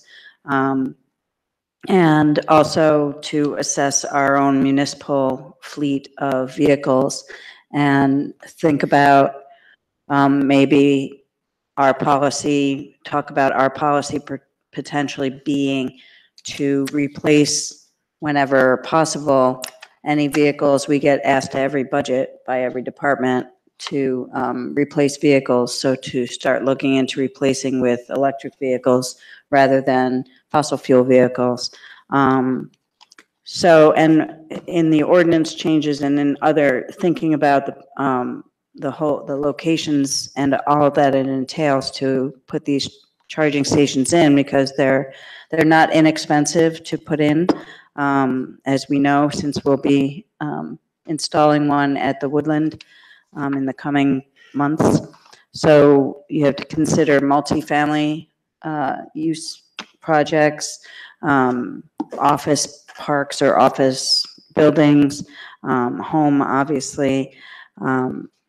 So there's also a discussion about parking credits to developers who are building a project that is allowing for electric charging stations and reducing their requirement to provide whatever the parking is in our ordinance or in the, so, and then also Drive Electric Week is September 8th through 16th, and might be nice to recognize that. The one thing that definitely came out of the seminar is the chicken and egg concept of whether you should install electric charging stations or wait until enough people have electric cars. And what's been shown is that if you build the infrastructure, people are more likely to buy the electric car, because one of the biggest fears people have is, well, I'm going to get an electric car, I really want one, but where am I going to charge it? And so there's those concerns. So there's a push to fill out the infrastructure more rapidly, not just on highways, but in municipalities. So I just wanted to know, and if there's discussion, happy to discuss this, but also what the next steps are, and if we need to kick this maybe to the planning board to look at the zoning ordinances and the redevelopment and in fact the master plan as well. So I can tell you, the Sustainability Committee has had conversations. One of the gold certification steps with Sustainable Jersey is electric vehicle. And we need to adopt an ordinance. So we had a choice. We dealt with the solar ordinance first, right, and now we're going to be looking at the electric vehicle. And I think we've been working with Tracy Woods and Bob McCoy, and I think you should be at the meeting when we have that conversation. Sure. But that's the group that has been working on this so far. But let me just fill you in on some things that we've been talking about that are in item number 8, just so we know where we are. So the changing in the EV ordinance is on the agenda. We just haven't gotten to it yet. Okay. We do have, as you say, the charging station has been delivered, has been donated and delivered from DCH Audi, Milburn Audi. So that's going to be installed at the Woodland. We've been discussing an idea with Green Spot, but it'll be more than that. It will be we'll have to go through a RFP process, so they might be one of the bidders. But we're talking about doing potentially some EV stations around, maybe one in the pool parking lot. Another might be at Tuscan, 255 Tuscan. The building that Mark Corelli built, he has excess outdoor parking, and he might be willing to put some chargers there, which could actually serve either people who work on Springfield Avenue or even some of the teachers from Seth Boyden who have electric vehicles. So that would be, and then, so we're looking around, and then the kind of new innovative thought we had, and this was really, we landed on this after looking at what New York did, is for the first time in New York, they are taking 300 parking spots mostly outside of Manhattan. These are on-street parking spots and dedicating them to car share companies. Right. And these car share companies are now going to be allowed to store the cars on the street. And what we came up with and what we want to bring back tonight on this is working with Green Spot. They have an electric vehicle share program where you'd be able to rent by the hour an electric vehicle. And as we looked at where we might be able to put this, that we could capture the potential of all these apartment dwellers, we came up with the idea of right down the street from this building in front of the Mormon church, taking 2 parking spots. They would come in and put the EV station there. They would be street parking, 24-hour street parking. Of course, whenever they're rented, they would be gone and then they would be brought back. So we're looking at expanding the EV chargers and also trying this share program. So that's kind of where we are at the moment, but I think your information will be very valuable, probably late summer when we start having that conversation again. Mm-hmm. Yeah, and that company with the car share was also one of the presenters at this event too, so. Now, we will have to go out. Hopefully they will bid. I think they will bid, but just because of our procedure. Part of the process, this is being treated as a concession, so we're going out and getting some proposals. Okay. And I'm sorry, they've given us, or we're going to get some of the background that they've given The us from specifications, right, and we Jersey did, City and others. and Woodbridge. So I have these, I have templates. It's a matter of having the conversation and actually moving forward and seeing what we want and what we like at the next meeting, so. Okay. Yeah, I thought that was a good point because when they presented to us, they showed us the Jersey City model, which was pretty impressive. Yeah, so this would be really cool because there'd be 2 cars parked over here and we got, close to 400 apartments or 500 apartments all within walking distance of this area here. It's a Zipcar rebranded. Right, Yeah. it's brilliant. It's a zip car for sure. And we did check out with South Orange, their zip car operation. It's very successful. It's not EV, it's not EV, but That was the other thing. Has it been consideration near the train station for basically the electric zip cars? We talked about that. yeah, we've had this challenge of giving up I the know. parking spaces, Right. but I think, Village? yeah. Yeah. Well, No, put train station. Train station. No, not like for electric charging stations, not by the train station because they'd be wasted by a commuter Right. spot, No, but for the car share. Yeah, we could do that. We could look at that as an alternative. We discussed it, but we thought that we wanted to have the first phase is do these other spots Yeah. and then move in there. But that's probably why you used the ones in South Orange when you first came to the area and you didn't have to. Absolutely. Exactly. So I think it's fine. We can put in there and get some feedback from the market as to whether or not they think having 2. We think being in the center of this apartment dweller, but it might equally be important to have 1 near the train station. So we can put that into the, And I believe this Green Spot came and they've mapped out certain areas that they've Right. already studied and suggested to us. We just thought this would be a good start. And one of the things that Jersey City did was put this into their GIS system, all these spots. So the idea, it'll expand a lot more. Yeah. Yeah, and we talked about the train station area, but one thing we didn't talk about, which could just be throwing it out there, is maybe taking a couple of spots in the New Jersey parking lot across from Abel Baker.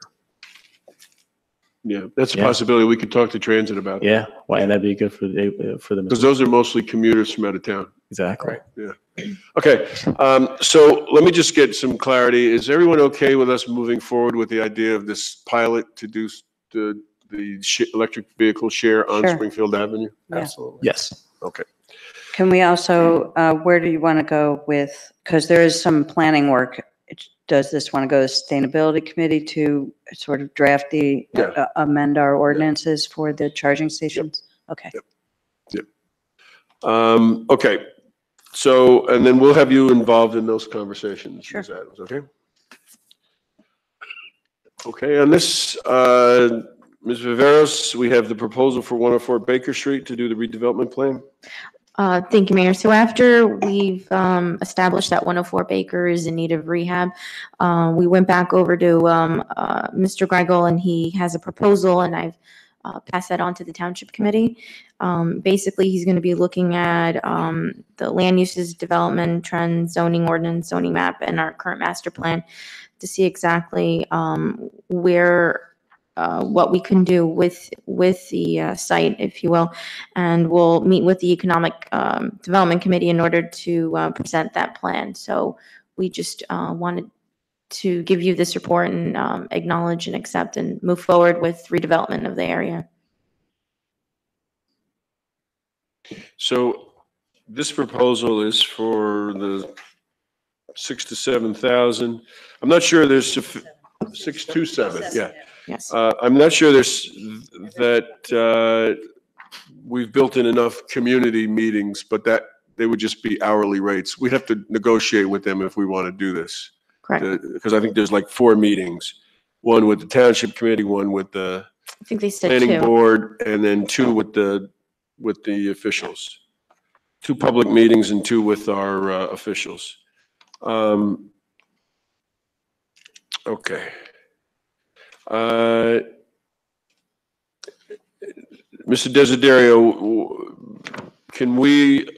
we should wait for the Planning Board to come back with the redevelopment study input, correct? Well, Before we do it? Yeah, since you've raised it, what we did was we sent the designation to the planning board for the consideration at the July 10th meeting, that and the resolution. So although you have passed on it as an acceptance, the formal acceptance won't be till after the planning board.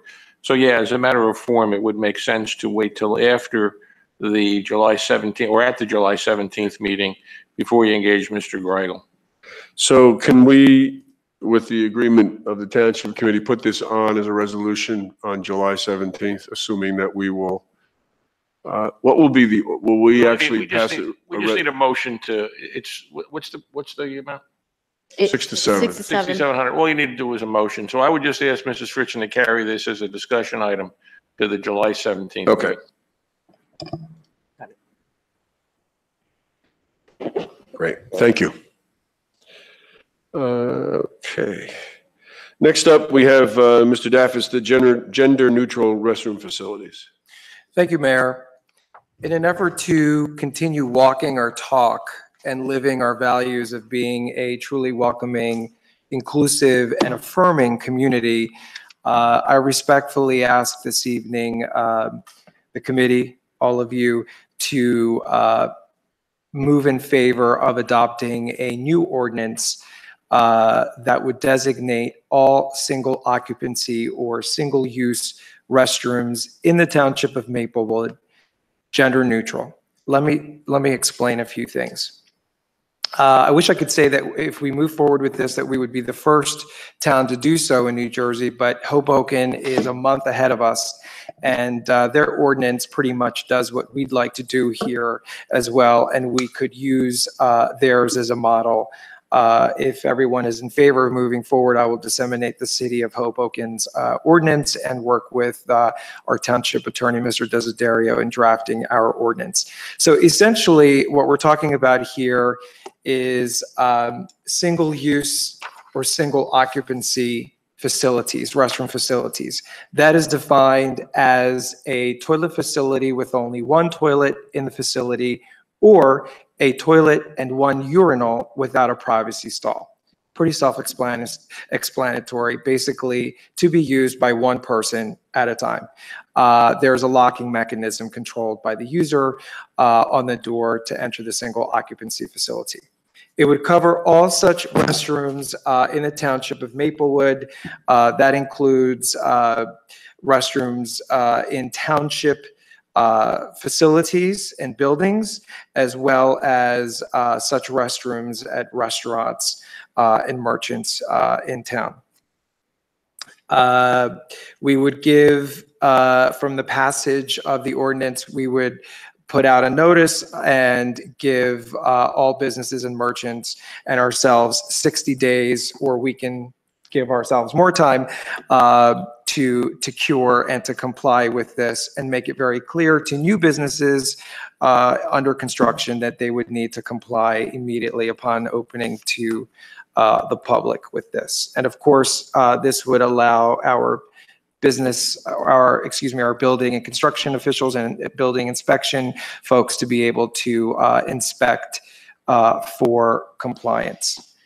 You know, when you're talking about a lot of towns and cities across the country have done this. Others have gone further, such as DC and New York.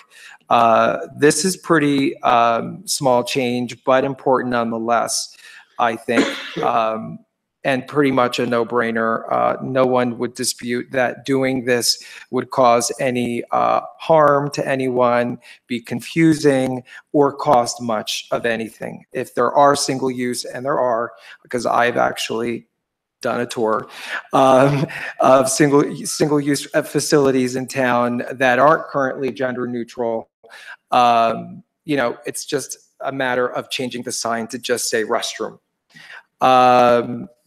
I think as Hoboken has done, because it's just a part of this in terms of being affirming to all, is we should probably adopt New Jersey law against discrimination, otherwise known as LAD, which says that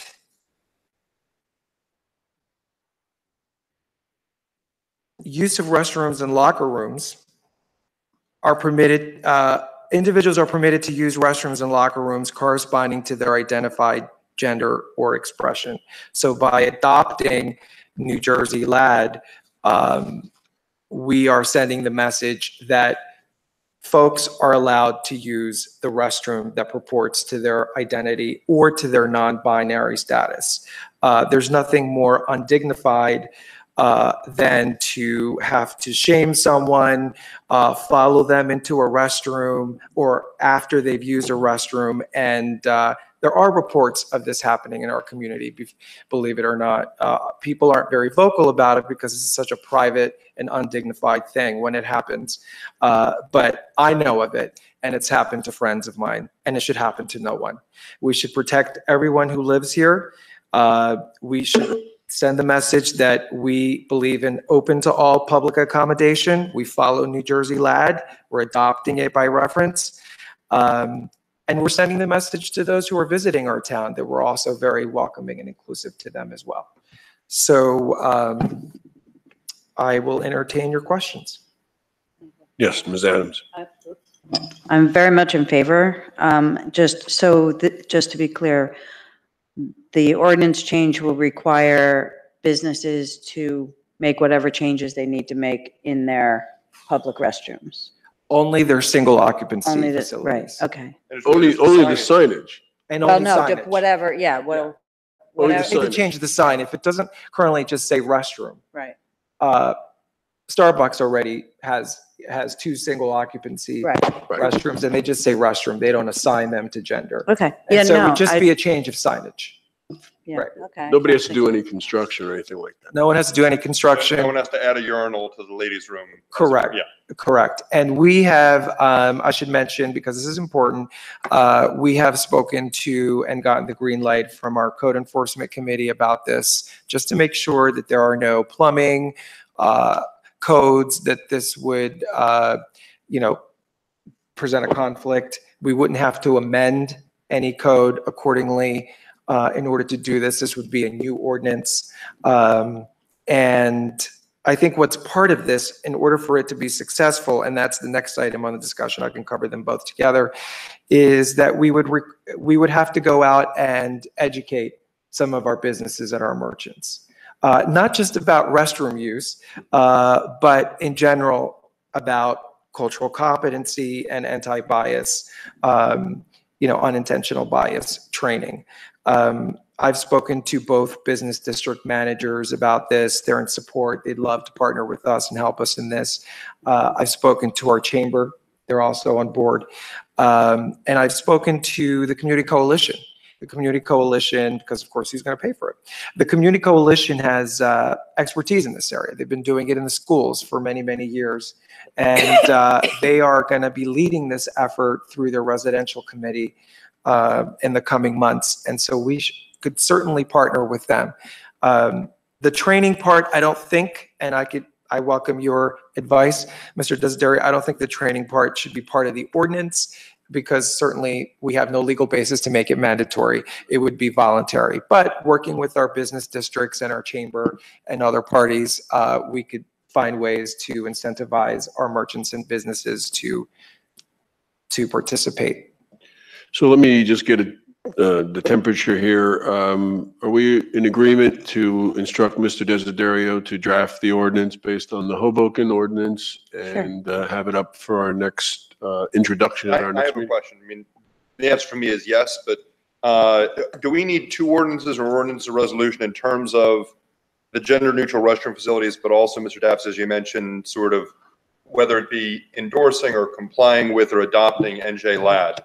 That's a good question. It seems like that's sort of a separate, I can see where the issues are related, but I think that it may be two separate ordinances or, I mean, I'm in support of both. If it has to be an ordinance or resolution, two ordinances, I'm in support of all Let's of them. see I what just wanna Mr. know how we do it. Desiderio, what's your counsel? Well, you don't have to endorse a state statute. I think we want to. So that would be our resolution? And all you need to do is put out a policy statement. I don't know, we're going to pass a resolution saying that we support the state statute. It doesn't seem, I think really a statement from the governing body effectively saying that the governing body is aware of New Jersey LAD and that the township fully complies with that. I mean, I'm not sure I'm not sure what agency enforces violations. Buildings. Pardon me? Buildings inspection. LAD? I'm No, sorry. not LAD. No, I understand. No, I understand the restroom one, I understand, but I'm talking about the law against discrimination. I'm not sure who actually enforces that. If you want to pass a resolution, okay, but I don't think it's particularly good form, quite frankly. Right. To say that you support a state statute. You don't have a choice. You each took an oath to support the laws So of the state of New we can Jersey. put that in the whereas referencing Right. the law against discrimination. Oh, okay. I we agree do that. with Mr. Desideri's assessment. I initially thought, as Mr. Lembrick stated, that it could possibly be two different ordinances, which is how I put it on discussion. But then I realized that A, that's over lawyering. B, the state statute already covers us, and that's where you go for a remedy in that regard. So it's sufficient enough, I think, But we can certainly put it to in reference it, right, to say as a- that it's hereby incorporated by reference. Right, or whereas the governing body is aware of and fully supports, okay, in the preamble to the legislation. Right, Okay. Okay. So, moving forward in that regard, then? absolutely. Everybody's in favor of that. So, let's have this on for July 3rd introduction. Yes, please. Thank you. Okay, so then the second part, the anti-bias training, I think we certainly would be in favor of this. I think we need to know, is there a cost involved? Who's going to do it? How do we get the support of the merchants? And maybe if you could have more conversations with CCR and the two special improvement districts and the Chamber of Commerce, and we can certainly see how we can put together what type of training. Absolutely. And I intend on doing that in the coming weeks, now that we're moving forward. Okay? Great, thank you. Great, thank you. Thank you. Mr. Lembrick, an update on the community board police application. Yes, thank you, Mr. Mayor. So we have been circulating a number of drafts of the application materials that prospective members of the Maplewood Community Board on Police would submit for consideration. And I've also drafted with help and input from various people, sort of a membership frequently asked questions, one sheet that we can distribute when we open up the application process, which I would like to do soon. But as we've passed in the ordinance, there's going to be 6 voting members and 5 non-voting members. So it's going to be the 5 non-voting members are going to be 2 members of the township committee, the designee of the township administrator, the police department designee, and a youth member. So the 6 voting members and the youth member are going to need to be chosen from among the applicants that we're going to get. 3 of the voting members are going to be chosen from nominees submitted by the charter organizations, which in this case are the Community Coalition on Race, Soma Action, and Soma Justice.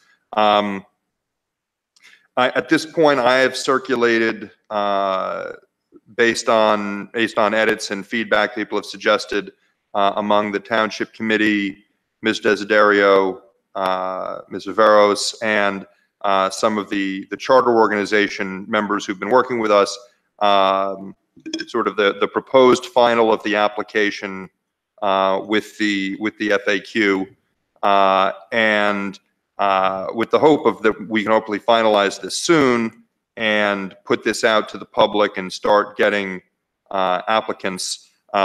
We had originally talked about having the deadline be the end of June. Obviously, I think at this point, given that it's June 19 and we're still talking about finalizing this, that's too soon. But I think July 16 strikes me as a reasonable amount of time, both to give the public and these groups to submit applications, and also then to give the Township Committee time to review the applications, to interview the finalists who are going to be considered for selection, and then to seat these board members for the fall.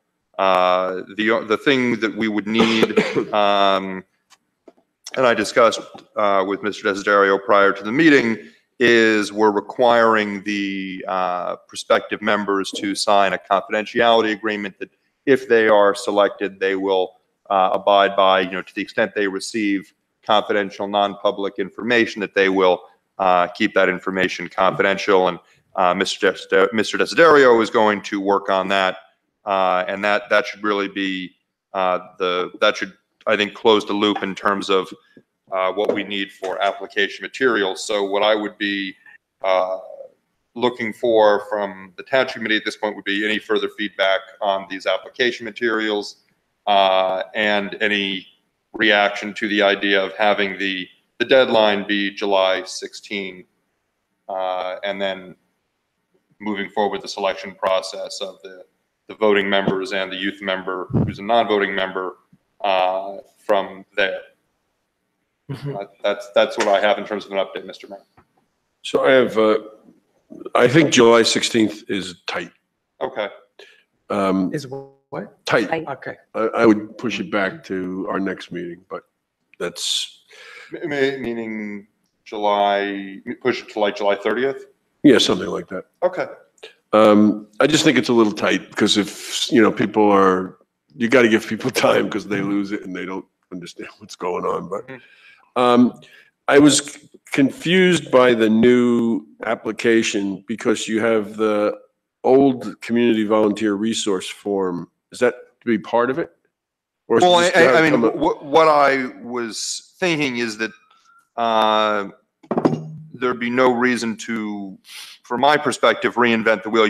We have a community volunteer resource form, and we could add this to the existing form rather than have, otherwise to have a separate form for just this organization is just someone checking the box. Maybe if the person submits the new member application and the confidentiality agreement, we don't necessarily need the community volunteer resource form. But I was just thinking in terms of Ms. Fritzen's office being able to track this, it might be helpful to have the community volunteer resource program form that we use for other committees. So I guess my only response here is it just seems confusing because if we're recruiting people for the community board on police to have to say fill out this form and then check everything that they want to do. I do understand, and actually it would help to get a list of people, but my sense is that we're going to target people and we're going to let people know that there's the community board on police and you can get this application. It just seems a little confusing to me. Okay, well, That then maybe we don't need to distribute the community volunteer resource form with the application because it ends up just being redundant. That's what I mean, Right. I mean, I was thinking that it might help Ms. Fritzen from a record keeping perspective, and also maybe people would apply for this and they would also say, oh, well, I'm also interested in this, that, and the other thing. And it might be a way of killing two birds with one stone, but I agree it may also just cause more confusion than it's worth. And if people are already submitting a bunch of other information along with 250-word essay, et cetera, a resume, a confidentiality agreement, that one more form is redundant at best. So I'd be okay taking that out, right?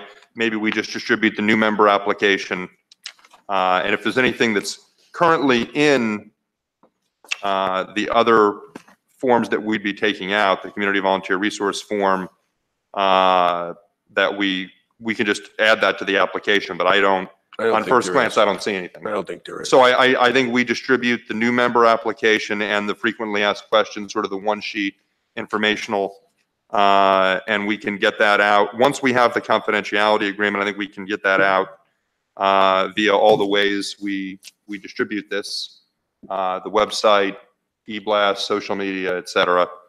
And, I think a July 30 deadline, I mean, that may mean that the interviews end up spilling into September a little bit, just because August being what it is, both our schedules and the schedules of applicants, vacations, et cetera. But I think we can still be on pace to have this committee seated for the fall, and certainly have its first few meetings before the end of the year.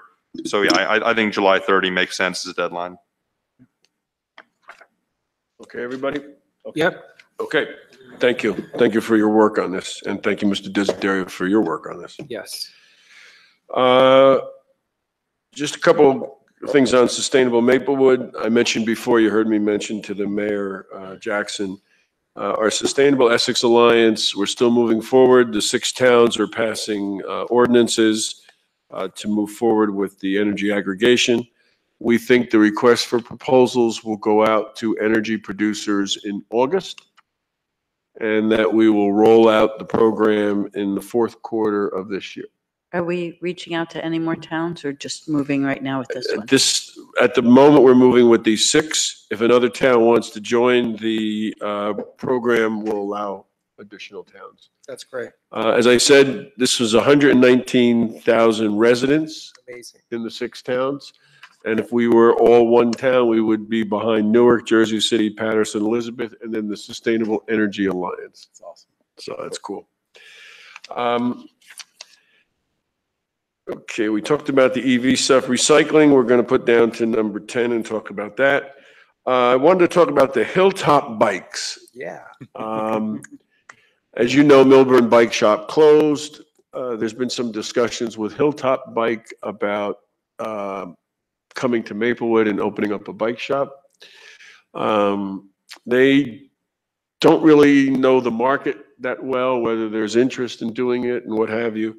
So what the Sustainability Committee is recommending is we do an incubator pilot pop-up shop with Hilltop Bikes. They have a trailer, and they would bring the trailer to a dedicated spot, most likely where the farmer's market is, on certain hours on a certain day, and they would do business. People would come and get their bikes fixed. They could buy bike parts or whatever.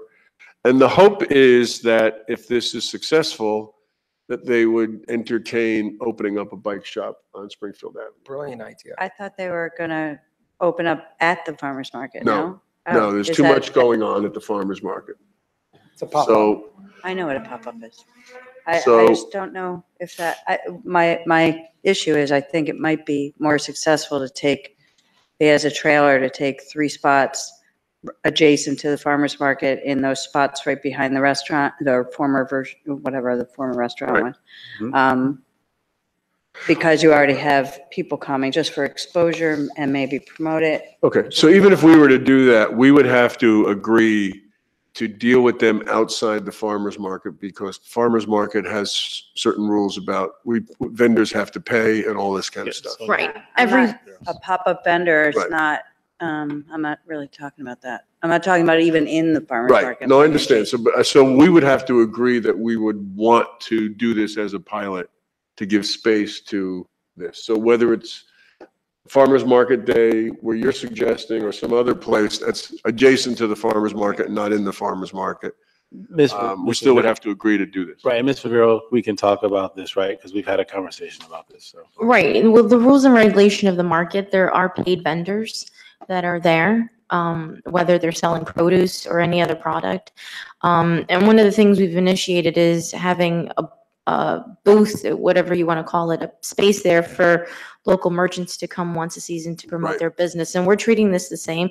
I've said if they would like to be part of that, that would be fine. But if this is ongoing, we'd have to charge them. It would. Well, this is what we're suggesting is we do it outside the Exactly. farmer's market. Yeah, so that's not, it's So just it wouldn't taking be a part couple of the, it would spaces. be this, it could be the same day as the farmer's market, Right. but not where the farmer's market is. It could be anywhere in that larger parking lot. Correct. I'm just suggesting it because there's already A group of people there. pedestrians Congregating. there who might say, oh, that's here. Let me walk back to my house and get my bike. So let's, if we agree in principle that trying this incubator project is worth it and we're willing to do it, then we can go back to them and say, you can't be in the farmer's market, but you could be there on a Monday, some other place in that area.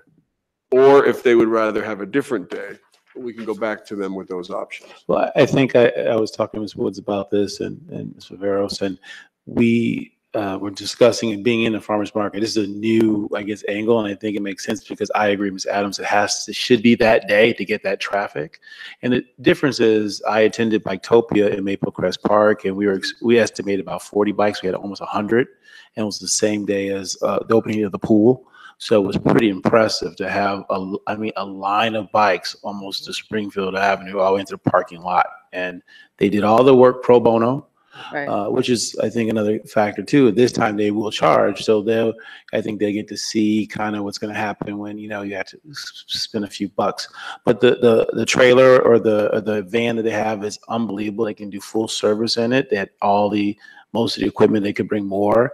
The individuals who did the work, they're amazing. One of the gentlemen had just came off of the bike tour, like a Tour de France kind of thing, and was expert. I think it's a value add. I purchased a bike at Milburn, and now there's a void, right? I lose a tire, whatever. So I like to see this happen. I'm on board, and I think it should be the day of the farmer's market to get that traffic. And it could be promoted separately by a green team or whoever is just, this is happening also right next to the farmer's market. So, yeah. Totally agree. And if it's successful enough, then we can talk about expansion with saying, hey, maybe there's a weekend day once a month they do as well, because it was a Saturday that we did it. And well, remember, we're trying to drive them to get a space. Right. No, agreed. Yeah, but you gotta make some money. Yeah, Because that's we true. want them to drive, Yeah. So the question is, if we were to establish this adjacent to the farmer's market, then we don't have to deal with any farmer's market rules, correct? Correct. Okay. So you'll So just we'll have go back to them and see if they wanted to do this. And- My sense is that we have approval to try this out. Mhm. So we can try it out. We'll go back to them and see what they can come back to us with, and then we can craft. Mr. Desiderio, this is going to be an agreement for a private business to do this, which we think is a beneficial, a benefit to our residents, and also sort of an effort to do economic development. So do you think we'd have to have some kind of an agreement, a use agreement? Well, yeah, I think it'd be a good idea to have an agreement, yes. Okay. Or just a Require them COI? Are we going to require them to have an indemnification agreement and an insurance? I guess we'd have to. I think we have to. Yeah. So, yeah, especially. So, yeah. Yeah, just a COI. So the answer is, on I it. think, yes, but we should put something in writing. Okay. All right. So we can, I will contact Tracy Woods and ask her to have some conversations with these folks, and then we can see if we can put something together. Okay. Okay, thank you. And then the last thing I want to just bring up is a single-use plastic bags. The Sustainability Committee discussed this. Quite honestly, it was going in a direction of getting rid of them, and then we talked about the whole issue of the extra supermarket. The extra supermarket on Irvington Avenue. Yes, yes. And do we understand the equity issues in either requiring people to pay for bags, bring their own bags? And we felt we needed some more information, and Tracy Woods was going to get some more information about other municipalities who have programs. And then there was some concern, Bob McCoy raised the issue of, do we really want to promote paper bags, because paper bags really whack on the environment too, between the processing. And Yeah, all we have that. to, we'll talk on that. And that's the next topic, yes. Yeah, it is, there's a lot on that. To just tell you that the Sustainability Committee is continuing to look at this. It just became a bigger conversation. Yeah, I'd be interested. So you're talking about, the committee was talking about eliminating single-use plastic bags entirely, or Yes. charging for them? Well, we were talking about both. Okay, because it would be the same for paper then, they'd be charging Right. for it. Just an anecdotal little story, because I use reusable shopping bags for years now. And for a long time, ShopRite used to give 5 cents per bag that you brought your own. You'd get 5 cents off your order for every bag of your own that you brought. And as soon as they stopped that a couple years ago, I asked the front end manager in Milburn ShopRite if it had any impact on people bringing bags, and believe it or not, tons of people stopped bringing their own bags just because of that 5 cents, and then just going to the single-use bags. Yeah, there's It's a couple. amazing. There's a couple of things, and I'm with you on this, Ms. Adams. Is that I think, and we'll get into paper and plastic, but the plastic bags are not a value add to our economy, to our environment at all. The Sono Plastic Weekend that we held a couple months ago was a relative success. I think it opened the eyes of many residents, both in Maplewood and South Orange, about the value of using reusable bags. Right. I know that the Sono Plastic organization, led by Patricia Canning and Jill Nielsen, had a meeting recently, and they talked to 3 managers from Stop and Shop, King's, and Ashley's, and they have pledged to work on reducing the use of bags. They also said they're going to educate consumers on it, and they are interested in moving forward potentially with some type of, no use of plastic bags, and would, to charge the part they didn't get to. But those are 3 major stores that are interested. So I think we should really. I'd be interested in the research, if whoever's researching it could find out about the equity issue, and whether, because I hope, just because I would like to do something like this, but it's such a nominal amount, like 5 bags is 25 cents on an order, say 5 bags worth of stuff, which for some reason even wealthy people don't like paying for, not getting that incentive as little as it is. So I don't know that it's always that the impact had anything to do with people of need, not, you know what I'm saying, not bringing their own bags. Well, because for one thing, for example, it was the other way. There's a high use of food stamps. They don't call it food stamps anymore, but there's a high use of food stamps in Irvington Avenue supermarket. So you have to, you exempt, because food stamps will not cover the fee for the bag. Right.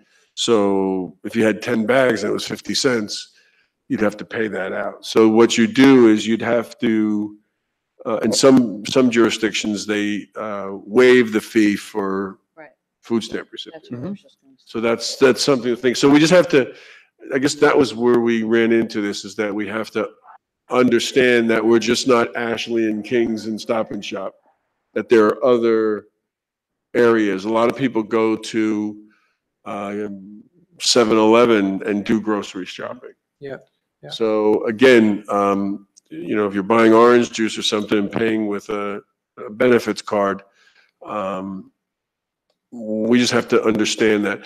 And then there was the question is if you charge, where's the money go? Right. Right, well, yeah, and that's exemplified, I think, in Boulder's ordinance, because a portion of it goes back to the merchant and a portion of it goes to the municipality. Right. Yeah, and I think it's interesting, and I think this is going to blend into 10, and I think this has to.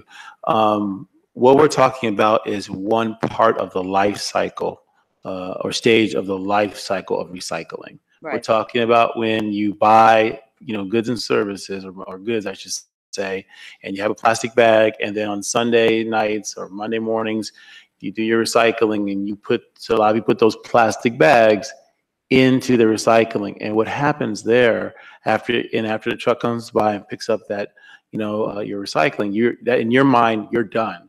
Yeah. But there's a whole nother path that happens. And when those plastic bags get stuck in the production and the manufacturing, and I went to the Essex County Utilities workshop about this, when those bags get stuck in the process, then what happens is it stops everything. Yep. And now what's happening, because basically China has basically decided to close the door on us and has reduced taking our recyclable products by 79%. Yeah. And in 2020, it's going to be even worse. And instead of us making money now, it's costing us on average $95 a ton. When those plastic bags get caught in there and they have to stop those facilities, people have to manually go inside to get those plastic bags, and there's a fee, and that fee is going to eventually kick back to us. So even though, we think we're, nickel and diming, it's going to start costing us thousands of dollars as a township. Right. If we keep on the plastic bag. Well, and that's what I said at Environmental Advisory. And I've been actually pushing the green team to try to focus on reusing instead of recycling, because we can't recycle anymore. I mean, I've even mentioned it to our clerk when we have meetings where she provides water. Yeah, take that bottled water down. She said she even has pictures from the old days, put pitchers of water up here and glasses or cups, and everybody bring their own. I mean, we can't recycle anymore. And that's exactly right, Ms. Adams. It's a conversation that I personally last Thursday night got educated on, because I was like any other resident or consumer and thought once I put my recyclables out on the curb, that was the end of it. Yeah. And then I realized that I wasn't doing my duty. Right. And as you know, we're single stream, and there are others that are dual stream. And what I also learned is that a lot of us, think that being single stream is efficient, but if we don't have a clean stream, right, then it's just as bad as throwing trash out for recycling. Because now, because of the margin of rejection by the haulers and the distributors, they will reject our recycling. So if you put a can of what do you call it, spaghetti sauce out there, but don't rinse it out, right, that gets rejected. That's garbage. And after it gives garbage. And after a percentage, we get fined, and that fine comes right back to us. So I mean, there's a real education that needs to happen amongst our residents. And I know that communication went out about what can be recycled and what cannot be recycled. But what we need to educate our residents on is the reason that is the case is because you're going to get charged. We're going to get charged, and that can impact our taxes. So we need to start thinking about, where the market is going. China is no longer taking most of our plastics, all of our paper in 2020. And if our recyclables aren't clean, you might as well just throw it in the trash. Right. Absolutely. So is there anything more on 10 that you wanted to talk about? Well, I just think, and on that thread, I think there's the information that was provided to us, and many towns were there as well, that we just need to go back and look at Ordinance 235 and see if there's anything we need to tweak it. Because one thing they were saying is enforcement's important, but I think before we get to enforcement, I think education's important. And I think we can have a continuing conversation with the documents that have been disseminated to kind of communicate to our residents what happens to those recyclables once you put them out on the curbside, and why it's so important to take the time and effort to really clean our stream, because right now we're one stream, but make it a clean stream. So take an extra few minutes and, and go through that process. And there are other plastics that, believe it or not, as it says here, 3% are not recyclable. So educating our residents on what those are, because I'm the same way. I recycle so much plastic, I think I'm taking the top off the Stop the water buying it. bottles. I'm thinking I'm doing the right thing, and No, I'm not. And a no. lot of us aren't. But that's not because we're doing the wrong thing. We didn't know. We're not educated. So I think we have an obligation to our town to educate. Have we talked, have you guys talked about the plastic straws at all? We talked a little bit about it at sustainability. Right, that's what I meant. Yeah. And More sorry. broader about, urging the restaurants to use other types of straws, not give them away automatically, throw them on the table, usually when you get a glass of water. So those are some options. And I think the bottom line is the why behind this document and this communication is because it's going to start to cost us money. So Already is costing us. I know this was put together last week. I think your point about the messaging and the education is so important because we got that email from the town about recycling and it was somewhat confusing. It was also a panic thing, like, we can't do this. So this was done by Tracy Woods to as a visual education tool. Has this been vetted to make sure that it's correct? It's correct. I was going to bring it to engineering public works. Yeah, we should look at tomorrow it tomorrow. I mean, I've looked at it, but let's Okay, get it because one more time. we did talk about putting this in In the the leaflet. leaflet, and that's coming up. Right. I asked Tracy to give me the 3 different documents to put it in the leaflet by Thursday. I'd like to have it out latest Monday. Okay. So if that is something that the township is considering and after a meeting tomorrow, please let me know so then I can make it part of the article. Okay, you might be Many of able the to Green Team follow members looked at Calvin. this stuff. Yeah. Okay. I'd also like the township and our municipal buildings and employees to lead by example as well. I've noticed countless times in town hall, garbage in the blue recycling thing or recycling stuff in the garbage. I've even reached in and taken it out, and it makes me crazy because it's so simple. And this It does. It makes me No, crazy. listen, you're absolutely right. It drives me nuts. Like, in why in our yeah. conference room, there's contamination all In the time. every one of them. And it's A, lazy, B, not, we're setting the example. We set the ordinances, we set the rules, and we're paying the bill with taxpayer money. And in our own municipal building, we're not doing it right. That's a problem. Well, I think once we get this vetted and we Yeah. know it's 100%. But I this think is it a needs to be a document. policy. I think it needs to be a policy in our municipal buildings to educate our employees and to do it right. So maybe you can do this at a department head to make sure. Mr. Daffis, you've been trying to say something. Yes, I think for sure we need to vet this, and if it's correct, then we need to get it out there in any way that we can. Okay. But I do think, as Mr. McGee, he mentioned, education, education, education, and we want to encourage people to continue recycling because the message right now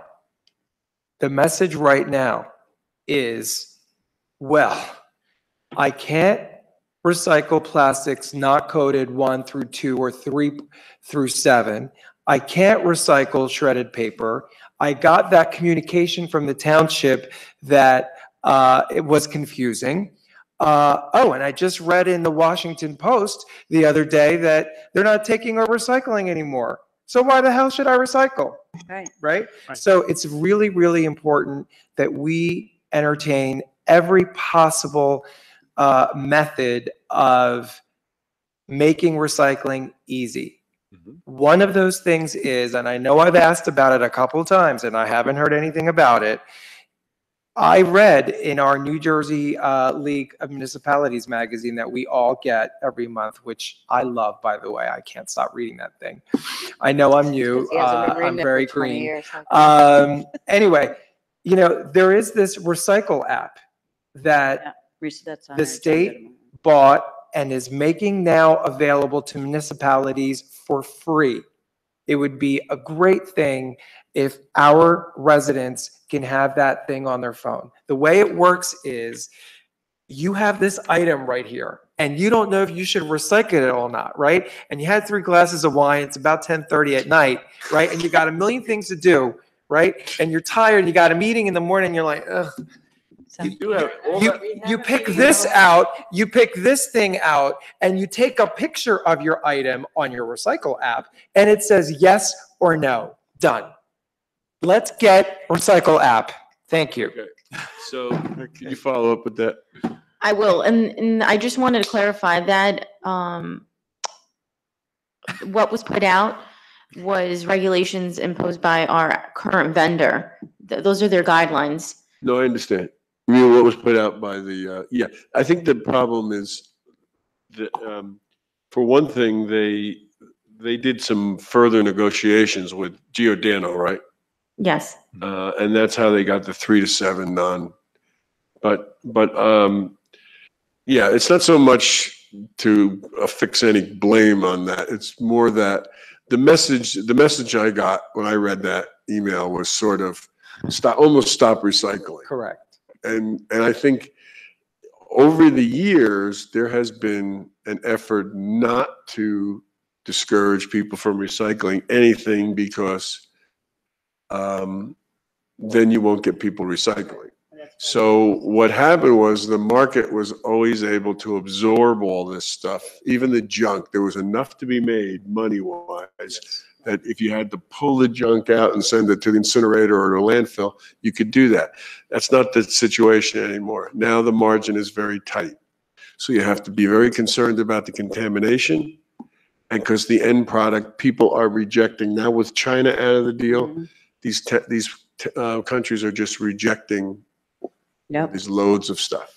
So Has this, one last thing, has the Sustainability Committee talked all about something I've seen about burning garbage in and using and it becomes energy, like turning it into energy, right? Yeah, I saw that. Facilities but yeah, I saw a video or something, burning Well, it, there's and turning it into, not burning it into the sky, but burning it and creating it, generating energy from it. No, other than the incinerator, which does create energy. Yeah, no, I think it was It's a something. cogeneration. That's what that is. Okay. But that, I haven't, No, I'll have to look and see where I found it. I think I saved the video. as someone who fought that incinerator, I would be very concerned. It doesn't. Oh. Okay. Is there anything else on this recycling or? No, I think the takeaway was we got to put together a marketing plan. Maybe our new assistant township administrator's first task would be to put together this marketing plan for our residents, for our special improvement districts, because these documents should be in their all the restaurants and so forth. Okay. We're going to go back to number 9, parking time limit for 104 Baker Street. The parking limit now on Baker Street itself is 2 hours. We have those 10 spots at the Baker Street lot. We can make them 10 hours, which would be consistent with the street parking. Does that sound all right? Is it 2 hours? 2 hours. 2 hours, okay. Yeah, that's good. Yes. Mr. Desiderio, since that's a month to month, we don't know how long, do we want to do this by ordinance or resolution? Why don't you think about it? Well, my sense.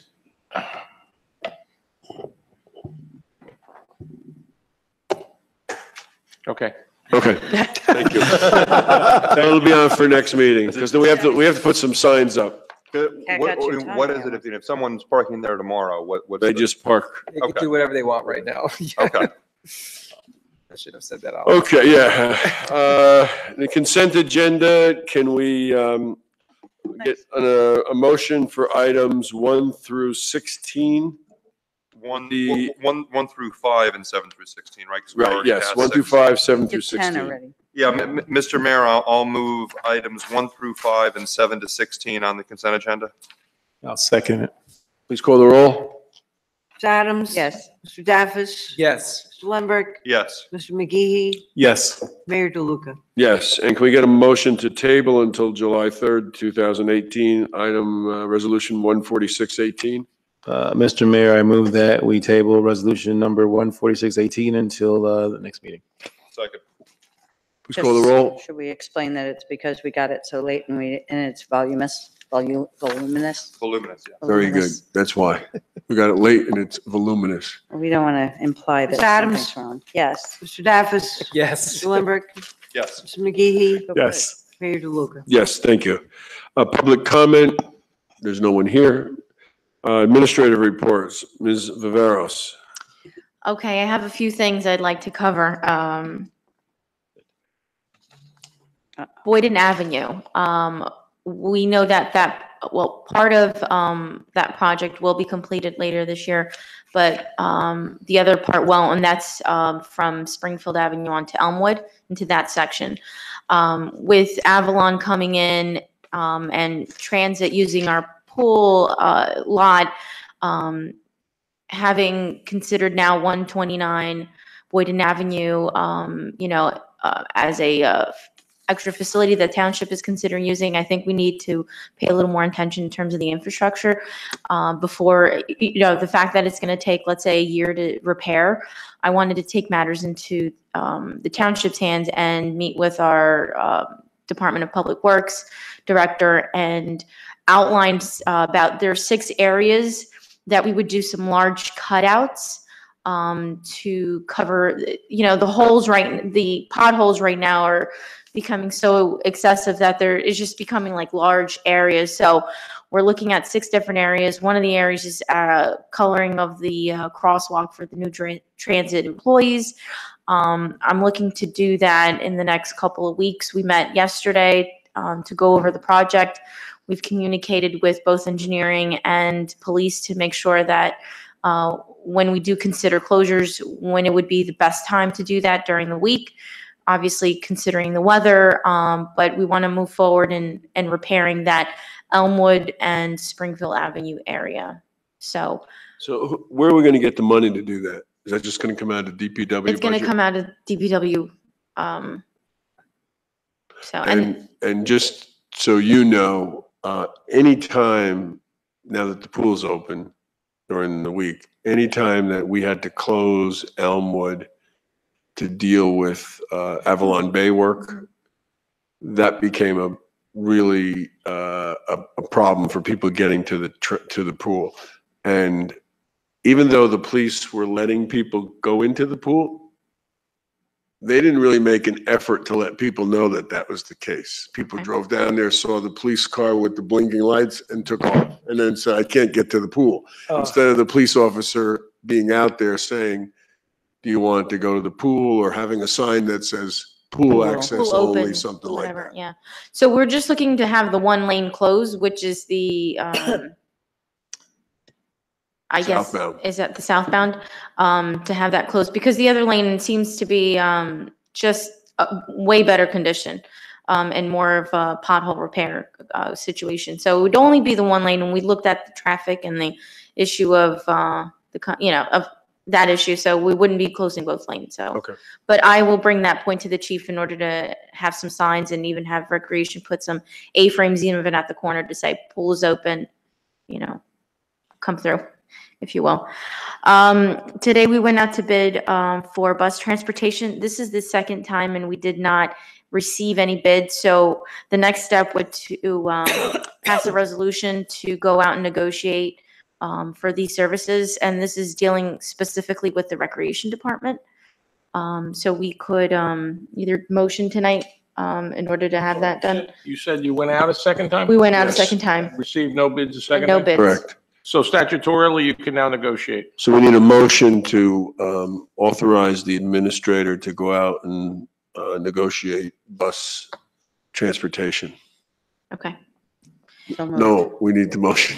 Yes, go ahead. We need a second. Second. Please call the roll. Ms. Adams? Yes. Mr. Daffis? Yes. Mr. Lambert? Yes. Mr. McGee? Yes. Mayor DeLuca? Yes, okay. The second bid that went out, what we had opening today, was for snow plowing, and we're doing it this early in the game because last year we had the same issue where we didn't receive any bids, and again, we didn't receive any bids today, so we're going to go out. We'd like to go out and go out to bid a second time. Was this for, I'm sorry, you said recycling? Snow plowing. Oh, snow plowing. Okay. So we're going to have to go out to bid again, and go through the motions of We need a that. motion to go out to bid again for snow plowing. Yes. Can we get a motion for that? So moved. Is there moved and seconded? Please call the roll. Ms. Adams? Yes. Mr. Daffis? Yes. Mr. Lembrecht? Yes. Mr. McGee? Yes. Mayor DeLuca? Yes, thank you. Mayor, if I may, can we make inquiry as to, I understand the buses because that's kind of a unique one, but can we ask Ms. Viveros to ask her colleagues if they have a similar problem with getting bids for snow plowing? Snow? I mean, I don't Yeah, know why, I mean- I don't know why that would be. It's because the public agencies pay more. And they have spot issues. So for example, if there's a Giants game or a Jets game, then the Meadowlands will pay money. For the private entities pay more. No, the big- no, the Meadowlands, the Meadowlands agency, airport, not the airport, because the airports are, some of those other big institutions will do. So you're suggesting that all municipalities are having this problem? Yes. Okay, I will be with my colleagues tomorrow at a conference, so I You can can, ask, yeah. just curious. I can ask. I think we're competitive as far as what we've paid in the past, but They can put their bid in. yeah, I mean, that's the point. If they can basically set their own number. yeah. I think they get more money on the spot market. They do a combination of bidding and spots, so. In the meantime, though, I'd just like to say that our Public Works Director is going out and getting some quotes, knowing that this is happening the way it is, so. Another item I'd like to bring forth is part of our training criteria that we'd like to implement in the township for township employees is harassment and workplace environment. So that's going to happen next week for all department heads and supervisors. Second thing, another thing, July 2nd is going to be the initiation of the extra jitney route. We've put out something via e-blast about that. We'll kick it off again right before it starts, just to let people know. We'll put it on our Facebook, also on our page, just to let people. Are you distributing the new schedule to the jitney riders? Like, up I will check until with then? Calvin. Could you, Mr. Veras, for the public's edification, can you, where is that route picking up from and dropping off to? It's going to be over by the pool parking lot. So. Thank you. Did they try to get into Avalon and it didn't work? I haven't heard, well, he was going to touch base with them and when we spoke yesterday, so I'll follow up with him to see about Avalon and how that's going. Well, we have the meeting tomorrow. We'll probably ask them at the engineering meeting. Okay. We're going to be there till like 6. in the Yeah, evening. add that to the. No, we're not going to be there that long. I do have another item. We put in capital request for the health department to purchase a vehicle. We were looking at a Ford Escape. Apparently hybrid vehicles are very few, especially SUV, on the SUV side, and even on the car side, they're very scarce. So anyways, the health department had put in a capital request to purchase a vehicle. We can't get a hybrid SUV. The next thing would be to get a fuel. But Have you obviously, looked into electric? Because hybrid and electric are two different things. we can. We have a certain budget. I'm not sure how that would work, but we could certainly look into that. And why does it have to be an SUV? Is it for the dead animals? Yes. Yes. So we did this resolution 138-18, resolution authorizing purchase of a 2018 Ford C-Max hybrid. Is that the one we're talking about? That is not the one. That's for engineering. Okay. That's engineering. So is a C-Max not eligible or is not suitable It's not for right. even the big C-Max Why are we getting a big C-Max for the health department? for the animals? This is engineering. Yeah, but they're not like horses. They're like raccoons. Some of them are, large yeah. animals. Some of them are large animals. They are. You'd be surprised. Cut it So out. what are you asking us? I'm asking if we have no other option and we're, Okay. You don't know if you've exhausted your SUV market yet, do you? as far as A hybrid, hybrid. we did. So you know you cannot get a hybrid SUV. Right, and we've been back and forth, and we found a couple of these C-Maxes that would fit. We have to purchase one now for our building, when the storm hit, one of our vehicles was taken down. So, we can cover that and now the engineering, but as far as SUV, there aren't any, not until 2019. Well, how bad is the existing car? Can this capital appropriation wait a year rather than just hurrying? I mean, I know it was needed and we approved it, but it's not dead. I grew up, we drove our cars into the ground. Well, part of the recommendation from the automotive department is that it was needed. I know it's It was needed. at the point, That's it why was we at the approved point it. of repairs being, Okay, I think what you're getting is a sense here is We don't want it. we'd like to see some other alternatives Okay. before doing that. we'll do Okay, that. if, and then explore some more and come back and talk to us about. Okay. And last item, I promise. One of the health department's initiatives is in the summer with the American Red Cross is there are 2 blood drives, July 4th and August 20th. And one of their marketing strategies is to remove the A, B, and O out of township names, if you will. And in that effort, with their marketing strategy, people are going to ask, well, why is Maplewood spelled MPLEWD? And then you explain to them that in efforts to promote, the shortage in blood that's happening in New Jersey, especially, and that's why. So one of their targets, and we wanted to know if we can promote that obviously on our website, and if that's something the township committee would. So who's doing the blood drive? That is the July 4th with the July 4th committee. They're doing it. They're doing it, right. And then August 20th is a regular blood drive in the township, so. So this is a marketing tool, right? Right. So what are you asking us exactly to do? If this is something that I'm the not sure township that- would more or less sponsor and be okay with putting out there. Yeah, I'm not sure that this comes to the level of a township Okay. committee decision. I think this is the health department and the degree that you have to figure out how to market that.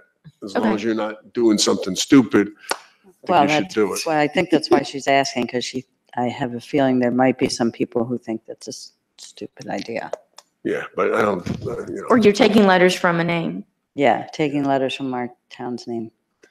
I don't know. yeah, I don't think it comes to the level of. You know what? township. If it's ridiculous and we hate it, we'll yank it Don't down. worry, yes, yeah.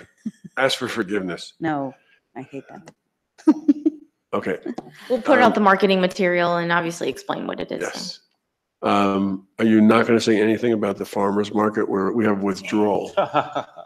Administrative The farmer's withdrawal market's of the going on, farmer's right? market.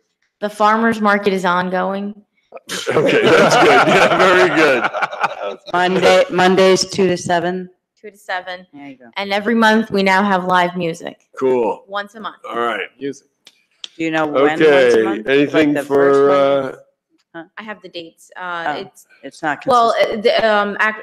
it'll be at the first July. It's usually the first Monday of the month. Okay. Some months we've changed it up, but generally it's the first Monday of the month. except when it isn't. Right. Mr. Desiderio, I have no report, Mayor. He looks a little. Ms. bit Fritzen, My report is going to be one item that, we've had several meetings and planning meetings about the number of events that are going on. And we've also have so many more events going on. And we're going to be proactive and put together a calendar. And I'm getting some help from Ms. Viveros and some interns. And we'll be getting a better handle on the events in town, even if organization applies, way in advance, we don't lose track of it. So I want to say that we'll be making some progress on that and cleaning up the application that's on the website. And that's it. okay, thank you. Township Committee reports, Mr. Limbrick. Thank you, Mr. Mayor. First, I know we did the moment of silence earlier this evening, but I just wanted to say a few words about Barty Levy, who passed away last week. Barty was, until his death, a member of the Recreation Advisory Committee here in town. He'd been on a number of committees over the last several decades, Open Space Trust Fund, Recreation. He's very involved with youth and recreation in town. And you know, there's been a lot of turnover in the last couple of years on the Recreation Advisory Committee, a lot of new members. But what I've really enjoyed about Barty is, you know, not only has he brought such a deep knowledge and institutional memory to the committee, but he always did so with really good humor. And he had some of the best facial expressions and the most wonderful winks I've ever seen. And it really, I was always so glad to have him at meetings, both for the substance of what he brought and also just for his personality. And we're really gonna miss him on the Recreation Advisory Committee. And you know, Maplewood lost a really great volunteer and a good guy. I'd like to take this opportunity to congratulate all of the graduates, especially those of Columbia High School, and also our middle schoolers who are moving up to the high school. It's been fun to attend some of the graduation parties last weekend, and there's a few more coming up.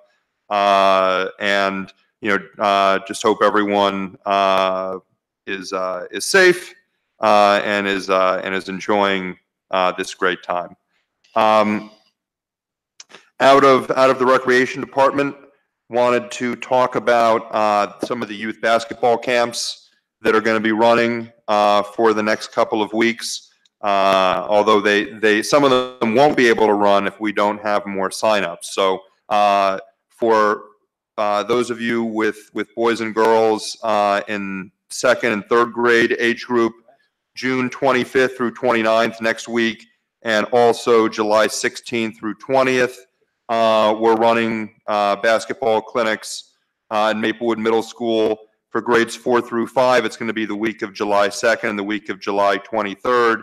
And then for 6th through 8th graders, it's going to be July 30th through August 3rd and August 6th through August 10th.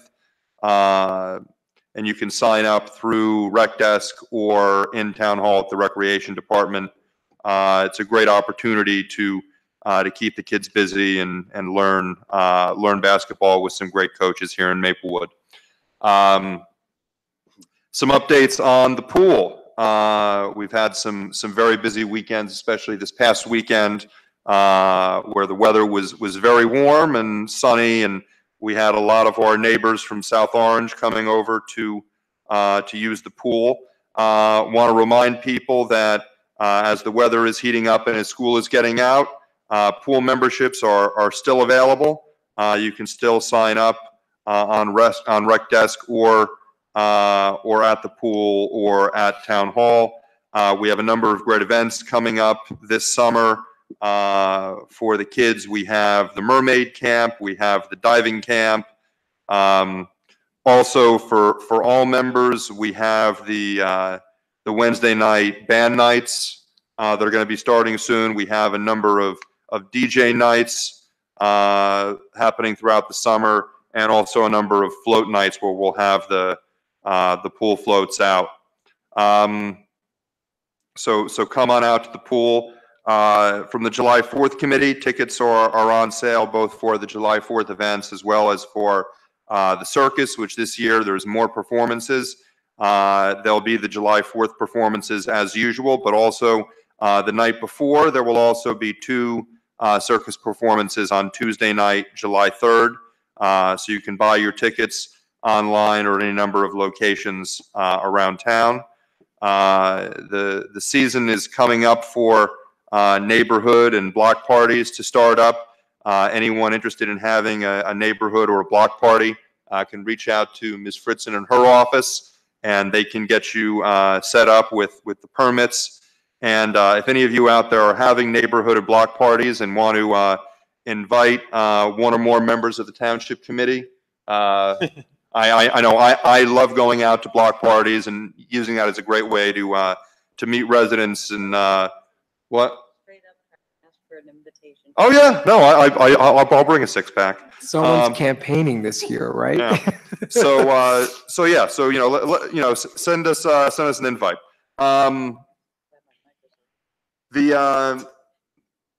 We all are. So,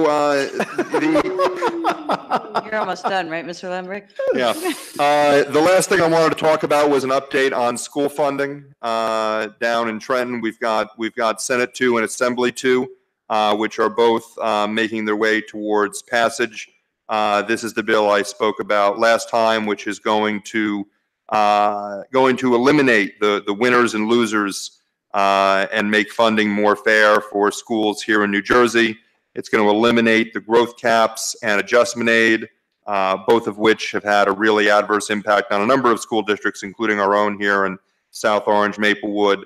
And the goal of these bills, the Assembly version is co-sponsored in the Assembly by our own Assembly people, McKeon and J.C., and it's going to be to really fulfill the mission of SIFRA from 10 years ago, which is to have the money follow the child so that we can adjust for increases and decreases in enrollment and eliminate adjustment aid to make districts pay their fair share through taxes and then receive their fair share from the state. There's also a move from Governor Murphy and others in Trenton to, over the next couple of years, to fully fund the formula. That's going to take at least another $1 billion. So there's a long way to go on that. But I am hearing we're close to a deal for this year on incorporating the funding proposals from S2 and A2 into the budget. Hopefully we can avoid another state government shutdown. Under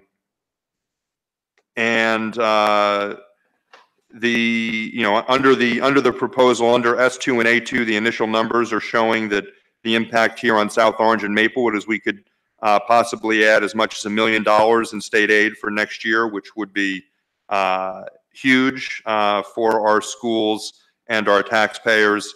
And if you put it out over a number of years, and if they actually are able to fully fund the formula, we'd be looking at almost doubling our state aid. We'd be gaining over $4 million in state aid if and when we're fully funded.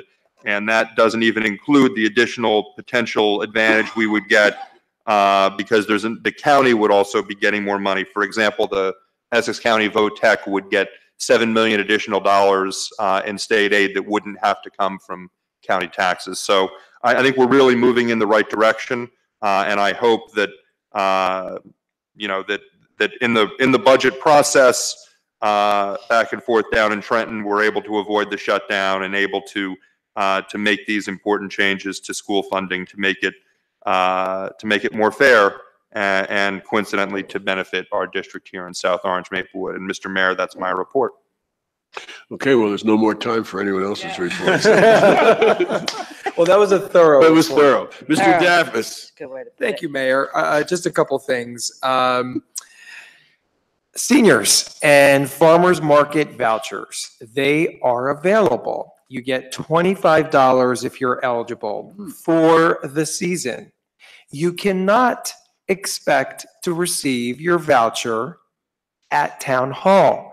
Please do not call Ms. Fritzen, the clerk, and ask, when can I come by and pick up my voucher? The vouchers are available at the farmers market. And if you want to know more information, and at other farmers markets in the area, and if you want to know more information, please contact Kathy Rowe, R-O-W-E, our senior coordinator at Town Hall, and or check out all of the information about our farmers market vouchers at twotowns.org. twotowns.org. On that site, you will also, our seniors will find revised information, transportation information. There's a lot of misinformation out there and or confusion about the senior bus in Maplewood. Where does it go? When is it available? Can I use it to go to the doctor? Can I use it to go from one town to the other? South Orange to Maplewood and vice versa. All of that information, we're doing a better job on the Senior Advisory Committee and with Kathy Rowe's leadership as our Two Towns for All Ages coordinator to get that information out to both Maplewood and South Orange seniors. There are more transportation resources than we thought before. We recently had a very fruitful and helpful discussion about senior issues and receiving greater support from the county with county officials recently. Kathy Rowe and I, and my counterpart rather, in South Orange, Karen Hilton, met with county officials for a nearly 3-hour meeting, which was very informative. And we're using the information we gathered to recreate the resources guide that Essex County puts out for our seniors, which has a lot of gaps in information. Some of the programs have expired or no longer available, this, that, and the other. So if you want information as a senior, there are ways to get it.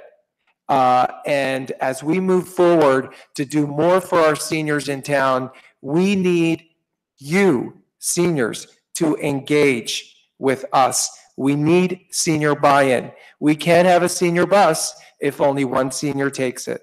We cannot have a senior card, a senior discount card, if seniors themselves do not go to the restaurant and try to ask for it and or use it. We need senior buy-in. Your voice, use it. Thank you, seniors. Parking in the village. You may have noticed last Friday and Saturday in the village that there were these traffic consultants out there directing people to parking lots and with traffic signs. These were employees of a traffic consultant and parking consultant, I should say, parking consultant that we recently engaged to study our parking patterns in Maplewood Village as we carry on the process of solving the parking situation in Maplewood Village. The data from that study from last weekend will be available by the end of this week for us to look at. It will tell us, where are people parking? How long are they parking for? Which roads do they use most frequently? What times of day? Parking is behavior. We need to modify behavior. And a lot of it is perception, misperception. And some of it is also making more parking. The mayor earlier talked about the 10 new spots that we have at 104 Baker, which people are using, very welcome for parking. The last thing I want to say is we talked about this earlier when our county executive was here, Mr. Jackson, mayor of Montclair. The rainbow crosswalks are a huge success to the community, above and beyond just as a symbol of pride or celebrating pride for the month of June. It seems to have gone deeper than that. Yes, we have heard from 6 other towns across the country that they want to do the same thing that we have done. But the one thing that people come and say to me is the following. They say, thank you so much for closing down the street on the evening that we celebrated these crosswalks, because it forced us as a community to engage with one another in our streets. Taking back our streets. Taking back our streets. Our streets are public spaces, and we forget that this day and age. We talk about speeding and parking and stop signs and traffic signs and speed humps and crosswalks. We don't talk about using our public space, our roads and our streets as community building exercises. Mr. McGeehee and I recently, because we're constantly working, even on the weekends, Mr. McGeehee, isn't that right? We attended a terrific, and I'm not campaigning this year, just speaking the truth. We attended a terrific traffic and parking and street summit that was put together by the seniors in South Orange. It was called Beyond Speed Humps. It was hosted at Seton Hall University, and we met a urban planner there, highly regarded person, who's worked for the federal government and for county, and now she has her own company. She's a consultant. Mr. McGehee and I have talked about engaging her in a conversation about creating public spaces with our streets in other areas of town. It's called placemaking, and it is just like Mr. Lembrick talked about, the block parties, which are so successful in town. It is a significant community building exercise, and we will certainly be looking into doing more of those things across town. Thank you. Laura Torriccio or somebody? Just, I think the email you gave, I mean, the website you gave was for the Community Coalition on Race on the $25. Oh, yes, I did. I think you're looking for soma2townsforallages.org. Correct. Can you repeat that, Mayor? Thank you. Soma2townsforallages.org. Soma2townsforallages.org. Thank you, Mayor. Mr. McGehee. Thank you, Mr. Mayor. Everyone's so polite. Yes. A few items. First, I'd like to publicly state that I find the actions of our current Homeland Security and the Trump administration to be unacceptable. What's happening on our borders, children being separated from their parents or parent or loved one is unacceptable. And I am embarrassed that this has become an international news story. And I am embarrassed by the actions of the Trump administration and Homeland Security for doing this, for implementing this procedure. It is unacceptable. It is un-American. Can you tell people what they can do? I'll let you do that. I just want to make a statement. And I'll leave it at that. How about that? Sure. Okay. Moving on, back to the municipal level. We had our Recreation and Human Services meeting yesterday evening. Some of the key takeaways, Mr. Limbrick has already articulated. But one of the other takeaways is that we are taking a deeper dive at the events process here in our town. Through subsequent meetings and conversations, we've learned that there is an opportunity to enhance the process. As many residents know, we have several events on almost every weekend in town. And so we'll be looking at revamping that communication. In addition to that, inclusive of adding an FAQ, so you understand kind of what your responsibilities are, what the town's responsibilities are. We're going to take a deeper look at how we provide police, public works, and other supports, and how that cost will be allocated amongst the people holding the event and the town. We're looking to make that a fair and even process across all events, regardless of tenure, location, or the event itself. In addition, we took some feedback from the last township meeting regarding booking the Woodland in the process. We had a conversation about that, and we're looking to implement some of those suggestions that were provided at the last township meeting, inclusive of looking at potential permits, parking permits, if you will, for day activities. We'll kick that back to the Public Safety Committee next month. The other thing I wanted to mention, although Mr. Daffis took my fire, was that we attended a Beyond Speed Bumps event at Seton Hall. It really was a great learning for us as we talk about pedestrian safety. This is a way to empower our pedestrians and also make our roads safer with traffic calming ideas and concepts. We made a lot of contacts over that 4 or 5 hour seminar, and a lot of towns were there as well. I'd like to also recognize Anne-Marie Manning, who is on the Board of Ed, who was also part of the leadership who put that on as well, and also recognize Deborah Davis Ford, who was in attendance, as well as Walter Clark from South Orange. And in that vein, referring to South Orange, I'd just like to personally express my deep disappointment in Board Trustee Levinson for his comments that were in the Village Green earlier regarding the traffic stop regarding a Board of Ed member. In his comments, he discussed how how he or South Orange was not Maplewood. And I just want to say that there's no cause for that.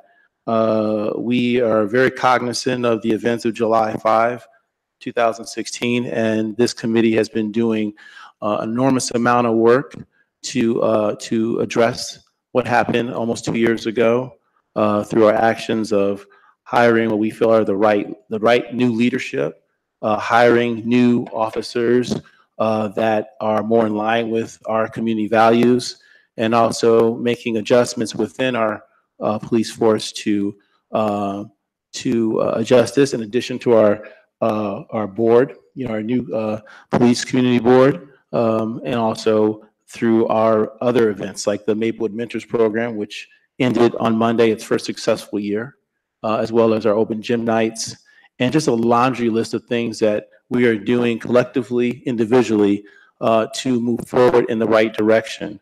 So, Mr. Levinson, I think one should not throw stones in a glass house. Look at the leadership of your fire department and the actions of some of your police force on April 11th before you start talking about what happened here in Maplewood. A word. So, yep, April 11th. Moving on, I'd also like to say that this Friday we'll be having a coffee with a cop at 6 p.m. At Starbucks. So if you would like, that's COFFEE. Yeah, exactly. Or a cafe or a frappuccino. But that's another example of an event at which you can attend and interact with our officers. And then tomorrow night, there are a couple of events that are happening. One is in preparation for the Oyster Fest. There'll be a event at the gate, St. James Gate, from 8 o'clock to I think 11 p.m. Will be a raffle for a trip to Ireland. It's to help subsidize the cost of the Oyster Fest event, which occurs in September. And then also there's a wonderful anniversary event that's happening also at 7:30, but I'll let the mayor give you more information on that out of much respect for the association involved. And that is my report, Mr. Mayor. Just a question, did your committee talk about the pool use for South Orange? We did. Yes, we did. And what's your recommendation? It is certainly our hope that South Orange will be able to complete the work this week and open their main pool for Saturday. Their training pool and their baby pool is already open. But the fact is, after this past weekend, given the weather, I think that we were very very generous to open it for the 2 weekends. This past weekend, particularly on Sunday, it was overcrowded. We had to turn people away. And now that school is out and the weather is only going to continue to stay hot, I don't think that we're in a position this weekend or moving forward to have the policy of allowing the South Orange members to come and use the Maplewood pool. And that's, it's unfortunate, but it really is, it's reached the point where I think we're losing goodwill and we're alienating some of our own members who've paid a lot of money to join for the summer and are dealing with overcrowded conditions or potentially risking being turned away when we're at capacity. And as much as we'd like to continue to help our neighbors, I think at this point we need to focus on our own members and for safety and also for our own members.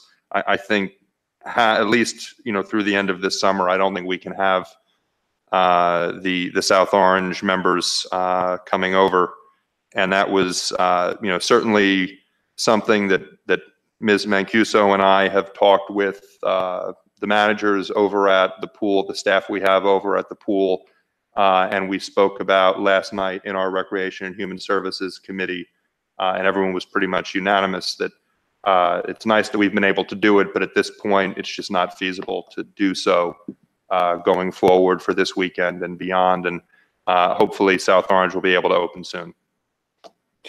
Yeah, I was there Saturday and the number was not anywhere near what it was Sunday, and I can imagine it was busy then on Saturday.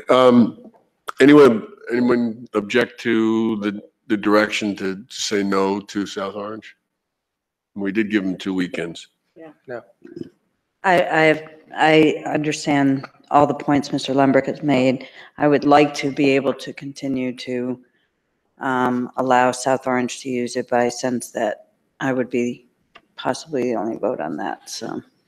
Yeah, I think the problem is we initially talked about 300, in the range of 300, and I understand it was about 500. 500 plus. It was nearly 600 on Sunday, and if you're talking about turning away, I would assume you're turning away Maplewood people. Yeah, that's what Right. swayed me not to Yeah. fight. I don't think we can charge the rates we charge and Yeah, I agree. and turn away people. Yeah, there are people paying $495, $800, $585. You can't turn them away. So I think you can let Ms. Mancuso know that the Township Committee is concerned about the viability of our own pool operation, and that we wish South Orange success in getting their repairs done, but we just can't keep going forward with the policy. I mean, the last we heard from South Orange was that they thought they would be open for this week and that they would get it done this week and be able to open for Saturday. And I don't know if that's true as of today, but right. Have you heard anything? I touched base with Melissa and we haven't heard anything, so I'm making the assumption that no news is good news on their end, obviously. Doesn't matter. I would make Yeah. that, yeah. Yeah, no, I mean. Yeah, but I think we've got to let them We know made that it clear, regardless of whether they're ready to open their main pool for Saturday, that we can't have them in Maplewood. We should let them know first thing in the morning tomorrow. If you could alert Ms. Mancuso tonight. Mhm. Okay, Ms. Adams. Yes, Mayor, I only have one thing, since my colleagues were also talkative this evening. Jennifer Ostriga reached out to me a few weeks back about a program that's coordinated in conjunction with the Sandy Hook Promise. It's called Start with Hello, and it's a no-cost, absolutely free program that's designed to teach kids and communities ways to prevent social isolation. It's social isolation is, an overwhelming feeling of being left out, lonely, or treated like you are invisible. It's a growing epidemic in the United States, aided by social media, in my humble opinion. It can be associated with violent and suicidal behavior. Those who are isolated are also more apt to become victims of bullying or violence and depression as a result. So Start with Hello teaches students grades 2 through 12 the skills they need to reach out and include those who may be dealing with chronic social isolation and create a culture of inclusion and connectedness with their school or youth organization. I thought this might be something Youth Advisory Committee could work with the schools with. I think last February, I believe they had a Start with Hello week, I think at Jefferson School. Like to get, and I believe Kathy Rowe participated, like to get this going as a community-wide sort of event to just call attention to these issues and to teach youth and adults and seniors of how to reach out to others and how to basically go follow the title of this, which is Start with Hello. So in other towns, they have, in Idaho, there was a town where city leaders, including the mayor, business owners, and civic leaders, helped get local businesses to participate and hang Start with Hello materials all over town, including changing the marquees of businesses into Start with Hello messages. So I think there's a lot that can be done, and I was hoping we'd get support from this body to work with Jennifer Ostriga and anyone that she's working with to try to get the entire school district to put it on the school calendar, and for both communities to make it something that we make a big splash about, to and those initiatives. And I can circulate some of the information she sent me. Please. But I just told her I would bring it up to you and we could maybe start ball rolling. And if they do it in February again, maybe it's next February, there's something in the school district that's a week long. It's terrific. And it would apply to seniors too. I think. Yes, Absolutely. definitely to seniors as well. So I thought This maybe might be both. something that Candace Davenport would be interested in too at the health department. Yeah. And maybe it's something a youth advisory could do jointly with senior advisory as far as on a community level. So, Yeah, please share the information. okay, so I sense you guys are good with that? Absolutely. Cool. That's all I have, Mayor. We have a long meeting tomorrow, so keep yours short, okay? Yes, we do. Yes, thank you. So I want to thank Mr. McGee for raising this issue of the family separation at the border, because I had written myself a note to talk about it, because I thought it needs to be said as elected officials, all of us from the president on down to those of us in the Township Committee swear on a Bible to uphold the laws of this country. And, you know, their interpretation of enforcing the laws of the country by separating families and blaming victims and ripping these kids out of the hands of the adults that they're with, and just keeping them in these facilities, which if you heard the tapes are just it's just devastating. It's awful. And, you know, as a government, as a people, as a society, we really should be embarrassed by this. And quite honestly, the president doubling down today and saying what he said about the people here and the people coming here and blaming everyone except his own policy is just very, very disappointing. We, I think, as a nation, as a people, must do better. We stand for more than what we're seeing there at the border. So, what people ought to do is they ought to march, and there are marches and rallies that are being organized. There are rallies outside of congressional offices, particularly in New Jersey. There are members of Congress that have not taken a position on this, and they need to be pushed. There's letter writing that's going on, phone calling. I think it's incumbent upon all of us to say this is just so wrong. So let's all do our part here. A couple of things I wanted to raise just on some local issues. We discussed the King's delivery. We went back to King's. We worked out a plan. Rather than 6 a.m., King's will now start deliveries at 6:30 a.m. Rather than trucks arriving before 6 a.m., trucks will not be allowed to arrive before 6:30 a.m.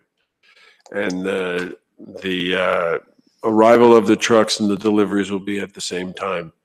That was creating a problem because the deliveries didn't start till 6, but we had trucks showing up at 5:30 and 5:45 and just sitting out there. So now at least we'll get a little bit of a break.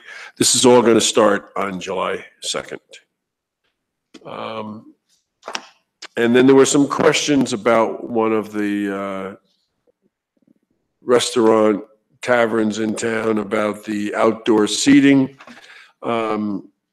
Just so you all can be reminded, in September 2016, Mr. Manning did a memo. I'm sorry, Mr. Desiderio did a memo to Mr. Manning, said that they undertook a deed search concerning the 7-foot strip between the building and the curb line at this 167 Maplewood Avenue. And they were unable to find a deed conveying the 7-foot strip from the property owner to the township. So the 7-foot area is owned by the property owner, not the township of Maplewood. So without the property owner's permission, an outdoor cafe license cannot be issued.